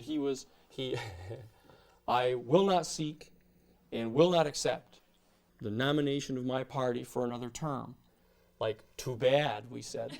Like, who cares whether you do or you don't? And I remember I was at the Brattle Street Theater at Harvard Square, and we were watching a flick, and all of a sudden I heard the horns going off outside, and cars. It was like we just won a big football game. And I go outside and I say, what? And they say, he quit. They didn't even have to say who it was. Everybody knew who it was. I mean, he just couldn't take it anymore. The kind of rising resistance to this whole war. And then this very peculiar series of things started to happen. When he announced in March that he was not going to run, all of a sudden it became this open question: well, who is going to run? Who's going to be the Democratic nominee? And he had Hubert Humphrey as his vice president, and everybody kept saying, "Hubert Humphrey, please, he's going to run for the presidency?" And everybody said yes, but he's got a good domestic policy. He's kind of the Democratic Farmer Labor Party out of Minnesota. He's got a good agenda. But everybody kept saying, "But he supported the war. If he supported the war, we're not going to support him. This isn't going to make it." And so all of a sudden the Democratic Party was left with no candidate except Hubert Humphrey. And a lot of the old, regular Roosevelt New Dealer Democrats were all going to be very supportive of him. But here you saw for the very first time the power of the new generation. That by 1968, there were 3 years of us in by now. Those of us born in 45, 46, 47, and 48 were coming on in now to be eligible to vote. And so there was a pretty big slew of us coming in. And there wasn't the slightest chance we were going to support Quacky Duck for president. That was what everybody referred to him as, Quacky Duck, if you knew Hubert Humphrey. But anyway, nobody was going to support him. And so everybody started looking around to find somebody who would carry the banner to stop the war. Not just to pretend they were going to stop it, but to stop it flat. Just pull everybody out of there, admit that it was completely wrong, morally, legally, and everything else, and just withdraw the troops. And so a major confrontation began to arise between the regular Democratic Party. There had been this running battle, obviously, with the Republicans. Nobody was going to think of supporting the Republicans. But this brouhaha broke out, and a fellow by the name of Eugene McCarthy, a real mild-mannered, professorial type senator, decided that he was going to run for the Democratic nomination for the presidency, and he would stop the war. He would, in fact, take the position that the students had told him to. And so this huge bandwagon began to build for Eugene McCarthy. And it was like this they called it the Children's Crusade. That was how the Democratic Party called it. The Children's Crusade for Gene McCarthy, with all of our generation coming in behind him. And a very peculiar thing happened. Bobby Kennedy decided that, who had left the Johnson administration, had run for the United States Senate in New York, and had won, announced that he was going to run for the presidency. Well, there was this really bizarre thing happened here. All of us had gotten all cranked up to support Gene McCarthy, who was going to oppose the war, and go down against Hubert Humphrey, who supported the war. And all of a sudden, this wild card comes on the scene of Bobby Kennedy. That, well, maybe, we could just sort of cookie cutter out this entire kind of 5-year period. We could just cut it out of our history and make it go away and elect Bobby Kennedy and pretend he was John. And that he could then sort of continue on, except that what Bobby was doing is he wasn't going to continue what John had been doing with the war. He was going to continue what John had decided to do at the end of the war, and that is stop it. So Bobby came forward and took a position. He sort of out Gene McCarthy, and took this flamboyant, aggressive position, complete with moral indignation, which was a little something that the McCarthy campaign lacked. McCarthy was a very intelligent, intellectual, easygoing guy, and he said, look, it's perfectly obvious this is wrong. It's an illegal war, and he would just go on like that. But Bobby Kennedy, who had been intimately involved in supporting the war with John, had done this complete 180 and come out being just perfectly self-righteous against the war and morally indignant, and began to rally the whole generation behind him. And so this is how things went throughout that spring of 1968 until April of 1968, when Martin Luther King began to turn, in addition to the major civil rights work that he'd been doing in Selma and Alabama and all through the country, including Chicago and everywhere else, decided that he had finally understood and grasped that this war in Southeast Asia was a racist war. That it was a war being waged by the United States Anglo culture against a brown race that they viewed as inferior, and that we thought somehow we were entitled to their resources. And he began to take a turn to campaign nationally against the war. And he was cut down in April of 1968, down in Tennessee, assassinated off a balcony, and major riots broke out throughout the United States in the black communities, and things got very unstable. Things were comparatively unstable beforehand because there was this rising crescendo of opposition on the part of our entire generation against this war. But it really came to a head in the spring of 1968 when Dr. King took his position against the war and brought in the forces of the civil rights movement basically against the war. It was a real turn. And with Bobby Kennedy having now turned against the war, and it became very clear that it was likely that Bobby was going to win if only he could win the California primary, which was in June, then he'd be over the top. And so we were all in this kind of hopeful state when Martin Luther King was then cut down. And there was this horrible trauma, second only to the killing of President Kennedy, set upon us at that stage. And there was a self-conscious coming together of the white anti-war community with a lot of the black nationalist civil rights community there. And it became very, very dangerous to the administration. They started to freak out. Hoover, who's not a particularly normal guy anyhow, but Hoover started becoming even more paranoid than usual, thinking that there was going to be some kind of a major coalition that was going to be struck between the white anti-war community and the black nationalists, and that there was basically going to be a civil war here in the United States. There was a whole bunch of these guys coming back from Viet Nam who had been trained in military techniques, and they developed an entire group of veterans against the war, And they started to become really paranoid because the anti-war movement started taking on a very militant, indeed semi-military tone to it at that time. But when in fact Dr. King was assassinated, and actual full-scale riots began to break out across the country, the whole thing took a very peculiar turn.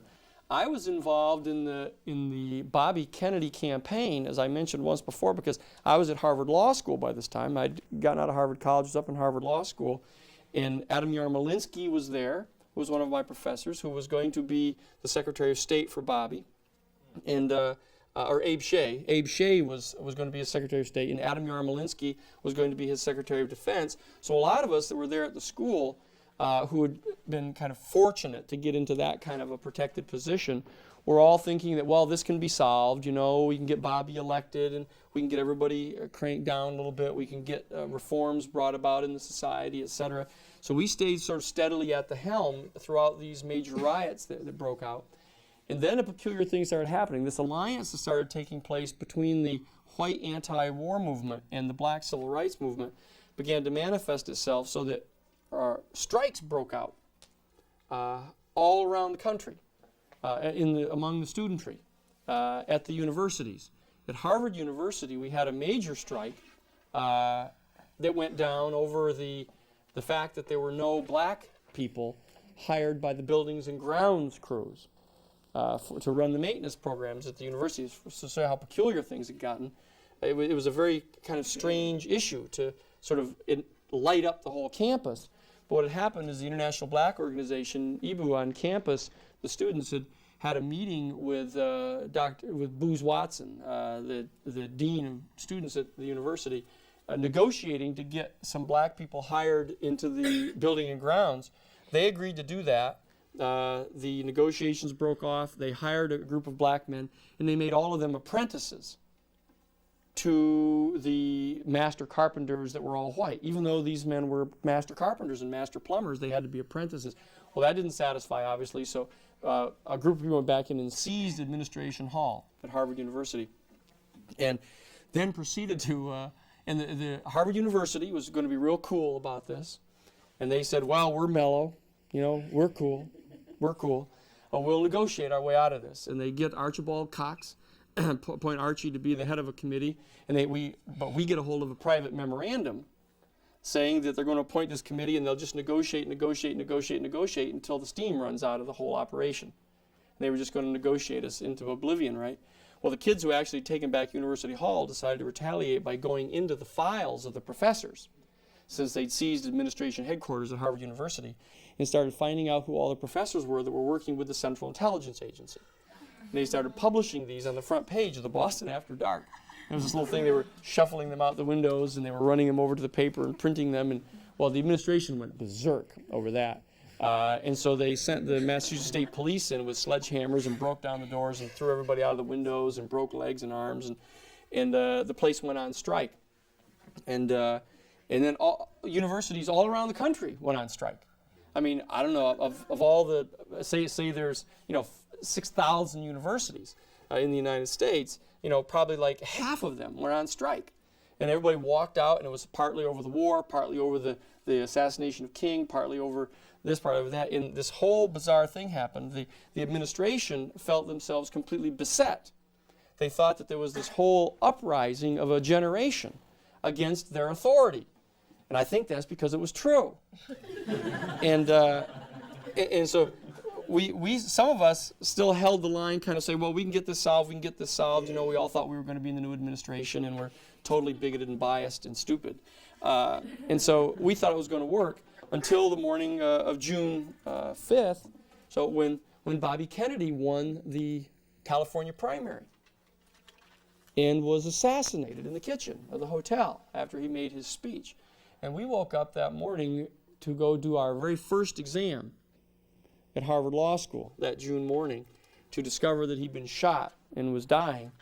And I think that was it. That was it right there. Because then the dream had sort of started to rekindle, though it was partly illusion with Bobby, but it had been destroyed entirely. And so from that point on, from that second assassination, from that springtime of riots, the assassination of Dr. King, the assassination of Bobby, and the prospect that all you're going to be looking at is Hubert Humphrey to be president, the fat was in the fire. Fat was in the fire. Wasn't any doubt about it. That you were dealing with borderline insurrection in the United States of an entire generation of students. Johnson had quit, and there was a major demonstration went down at the Democratic National Convention. I keep talking about these because they're sort of common knowledge to all of us, but I don't have any reason to think that you must know about these things. But in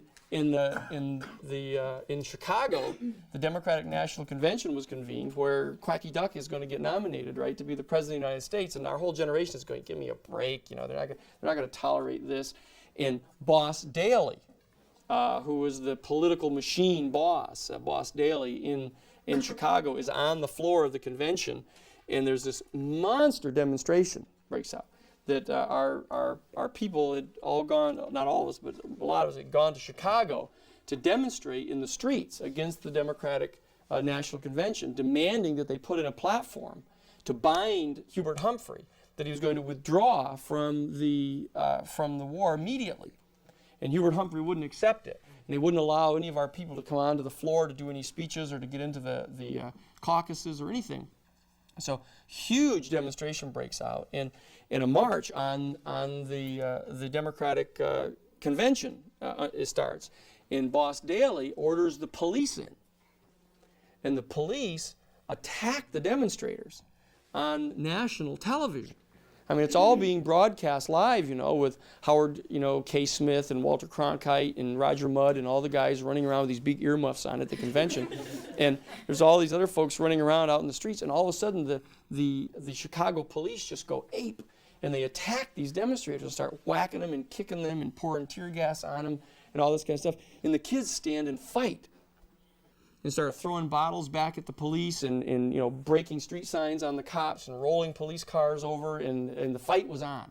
The fight was on. That was the beginning of the whole thing. And they go ahead and they get, Humphrey gets nominated, not surprising anybody, and everybody ignores him and nobody cares about it. And Nixon gets the nomination. Out he comes, smoking out of the dark. Old Richard Nixon, up from the sloughs, comes running back in, and he's elected president, So and we're all going, who cares, I don't give a shit who's the president, with this guy. And in he comes, and so the war was on. The war was on. Now we had Nixon to kick around again. Here's Nixon, sitting on top of this big war, and we're all just going, okay, if you had to have the king ogre of all time to target. And so it went down. And the white anti-war movement began to organize. It was an extraordinary thing to behold, actually. We were putting 500, 600, 700, 800,000 people in the streets of Washington and New York, and basically you could shut down anything with this kind of a group. And it had all of the old earmarks of a legitimate strike and legitimate demonstration. And I use those terms intentionally because, nobody cares, basically, if you get as many people as you want and go in a friendly way to the police department and say, we'd like to have a permit, please, to march down your street, and we'll do it between 12 and 1, and we'll pick up all of our trash, and we'll be really good. The fact is that these demonstrations were massive, spontaneous, and always on the edge of absolute violence. So that the police, when they came near, they knew perfectly well that they better watch their step. Because if they got near this crowd could eat them alive, and was perfectly willing to do so. So that the hostility that was in this period was palpable. And the police began to respond in kind. They began to perceive the entire anti-war movement, the entire generation, in fact, as outlaws.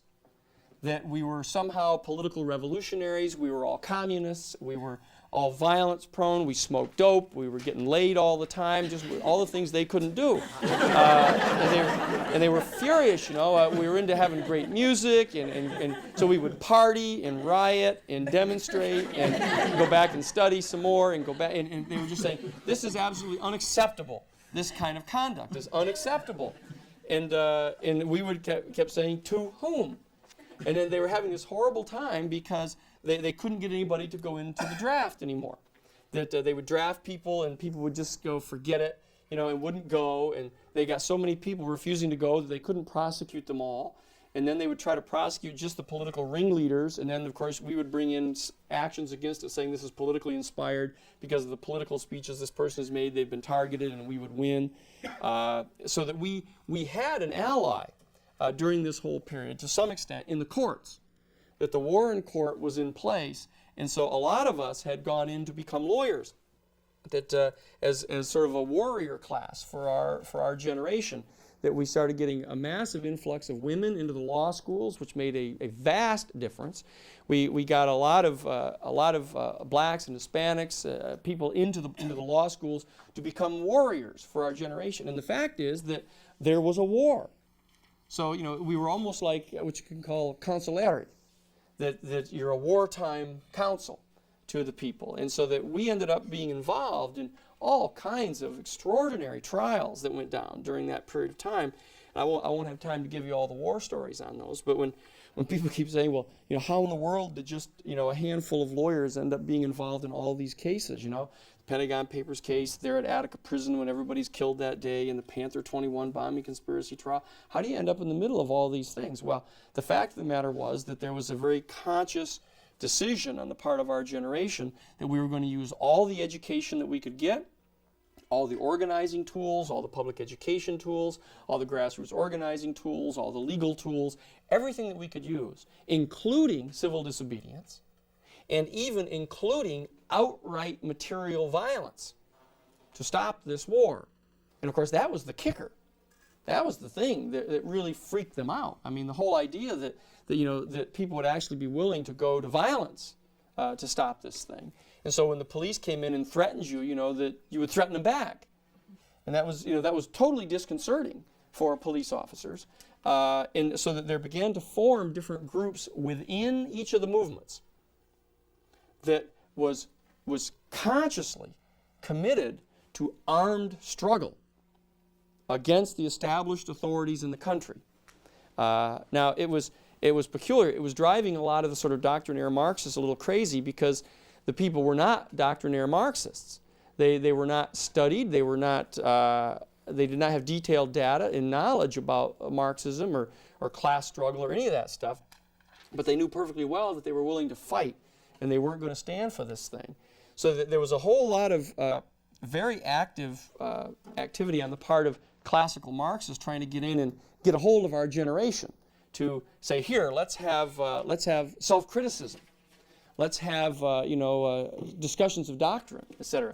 Well, our kids were too busy, and they were out demonstrating and organizing and doing all this kind of stuff. But that didn't stop Hoover and the other people from assuming that everybody was communists, and that anybody who is going to actively support getting all the U.S. troops out of Vietnam has to be a communist, of course, because we're trying to stop communism over there. And it was this kind of, intellectual 101 type of thinking that was going on in the part of the administration. Well, the black movement evolved from the Dr. Martin Luther King kind of massive demonstrations and sit-ins all the way to Rap Brown and Malcolm X and Stokely Carmichael and a group of people who were basically openly defiant of the constituted authorities, perfectly inclined to carry weapons for self-defense. The Black Panther Self-Defense Party was organized, in which they, and it was so stunning to the police. I mean, you got Huey Newton, the famous pictures of him with the gun belts across his chest and guns in both hands. That's very disquieting to police officers. And you got the Native American movement began to evolve. The American Indian movement evolved, very militant, very aggressive, very well educated, rooted as much as many people could get it into a kind of a long-term traditional people movement of the native people with spiritual roots that were a warrior class of people, taking a lot of those images and metaphors to heart, eventually, of course, evolving in the actual seizure at Wounded Knee. And it was crazy. I mean, I was amicus brief for ACLU National at Wounded Knee. And I mean, the whole idea of being there and seeing armored personnel carriers and guys with these, those big Mickey Mouse hats on in the tanks and surrounding a whole bunch of Native Americans who were hanging out there with their deer rifles, holding their land against the administration. And of course, the fact that it was against Richard Nixon, made it perfectly correct to be doing this. And it went all over the country. It swept the country in this way that was absolutely vital to that kind of character that is understood about our generation. It's a very definite part of the memory of our generation to have been there when you see armed people standing against the raw arms of the government, and you see that the government isn't all that confident in its position unless they're the only ones with the guns. You start to see that we'd come to a very, very peculiar place in American history. It was the most potentially violent period since the American Civil War. Wasn't any doubt about that. And the reaction of the right wing under Nixon was to establish a series of covert programs to try to destroy the organizing activities, not only of the people who had committed themselves, both in theory and in practice, to armed resistance, such as the Black Panther Party or perhaps AIM in certain situations and others, but they began to undertake these covert warfare against the entire generation. And they were infiltrating people and doing electronic wiretapping. They were doing all of this stuff. And the FBI mounted a major program called COINTELPRO, the counterintelligence program. CIA had Operation Chaos and Operation Shamrock, where they were engaged in domestic warfare, actually, using all of the tricks of espionage and special warfare against an entire generation of Americans. The Pentagon was engaged in domestic illegal surveillance, using their special warfare teams domestically. The Internal Revenue Service was drafting up an enemies list, going after people that were anti-war people. The most obvious, the famous one is Jane Fonda, going after her. The states had developed, and the cities had developed red squads, they called them, that were infiltrating every student organization, every labor union, every feminist group. I mean, they just went ape during this period. And the reaction of the establishment came to the point where by 1970, through this period, basically, you got like a 5-year period going on, which is basically, just a little bit more than the period that you're going to spend as undergraduates. It's a very intense period of time, coming from kind of almost a dead stop with nothing really going on at the point where Kennedy is killed at the end of '63, all the way up to this potential insurrection against the established authorities in 1970. The New York Times resolved, and whatever that strange panoply of forces are that reside behind the New York Times and that kind of whole established order, that it was time to stop. And they resolved that they were going to publish the Pentagon Papers that were brought to them by Dan Ellsberg and Tony Russo.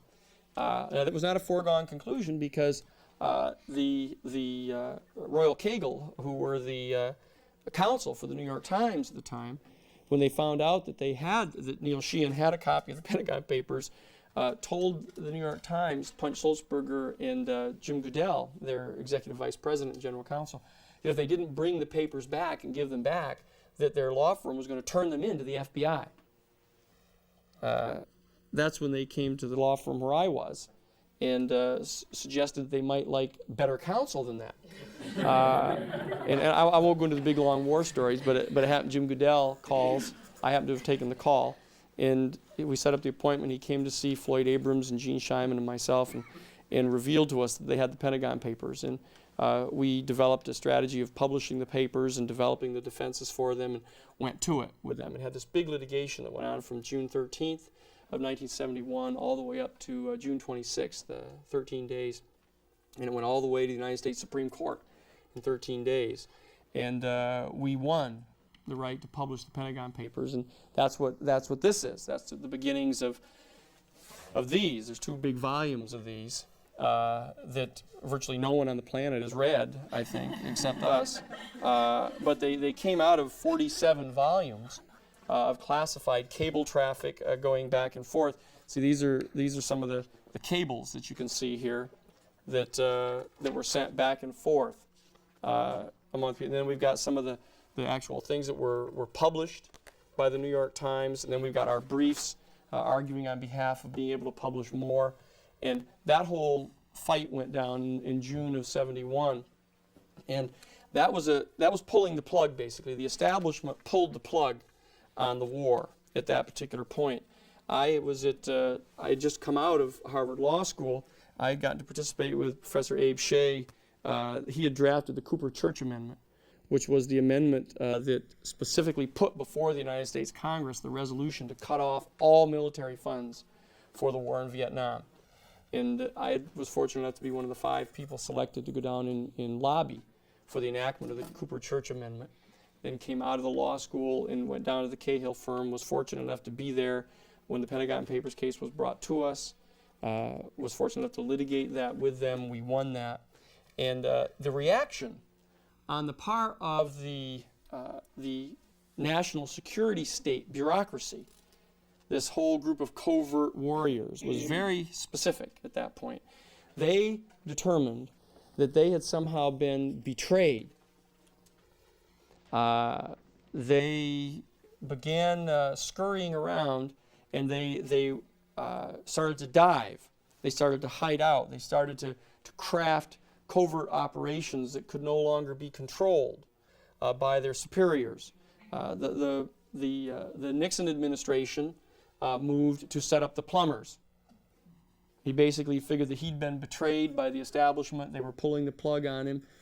He sets up the plumbers to start infiltrating, wiretapping, doing everything he could do. He sort of became cornered, like he was beset in the White House. Not only had an entire generation risen up against him, even to the point of some small minority being willing to take up guns against them, but in fact the establishment in the form of the New York Times had turned against them. So they began to develop this siege mentality, and he brought in the plumbers to do his secret doings. They proposed Senate Bill 1, a whole massive recodification of the Federal Criminal Code to outlaw almost everything that we'd been doing. The enterprise begins to be created soon after this. The Phoenix program was called into question at this point in time. All of this happened right in that '71 period. The Phoenix program was exposed in Southeast Asia. Creighton Abrams demanded the indictment of some of the men who had killed someone. And the whole roof was falling in on them. So they began to form a covert, ultra-secret warfare capacity, which I'm dying on here. But anyway, what I want to do is, at the beginning of the next discussion, discuss with you what steps were taken by this group to dive, to hide out, to set up their operations in a way that they couldn't be gotten at by the law, that they couldn't be gotten at by the political parties, where they couldn't be gotten at by the new generation of Americans. Because they were smart and savvy, and they knew that this onslaught of this generation with whom they'd had so much trouble already was going to become the major voting bloc. So therefore, they had to hide from the institutions of government to the extent to which our generation was savvy enough and well-educated enough to know how to avoid the trap of armed insurrection. If you go for the guns, they go for bigger guns.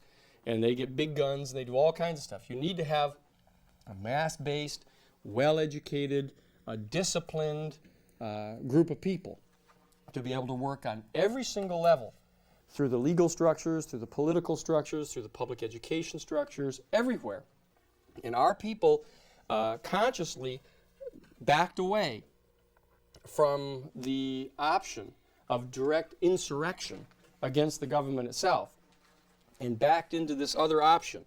And the bad guys, if you will allow me, decided that they were going to set up an operation that was going to be protected against any of the activities, the constitutional and lawful activities that we could engage in, and that they would remain clandestine, and they would be able to function without our getting to them. And so you come full circle. The group that had engaged in clandestine warfare outside of the country and planned this whole operation in Southeast Asia and had invaded them, had set up a secret plan to attack them, had lied to the American public, had lied to the Congress, had lied to the President, now found themselves basically beset, and that they took refuge among themselves, and they established an ultra-secret liaison among themselves to protect themselves. Now, what we'll address when we come back together again in our next meeting on Monday is the movement that was undertaken by the establishment to try to basically communicate to our generation effectively that they were willing to play by the rules, that they would in fact remove Richard Nixon, they would stop the war, they would investigate the Central Intelligence Agency, they would reinvestigate the Kennedy assassination, they would investigate the assassination of Martin Luther King. They were making a major play on the part of the establishment to tell our generation that we should stay with them. We should stay loyal to the establishment. We should stay confident in the bona fides of the law enforcement system and the legal system, and that they would provide relief. And on the other hand, there was the right-wing element of the national security state establishment that was getting ready to make war, and getting ready to make war against our generation, and getting ready to make war against the more moderate forces of the establishment. And that is the issue that we will discuss when we come back together again on Monday, and that is the major confrontation between these elements of the establishment and the role that the post-World War II generation will play in the future in resolving where we're going to put our power and our votes. Okay, thank you very much.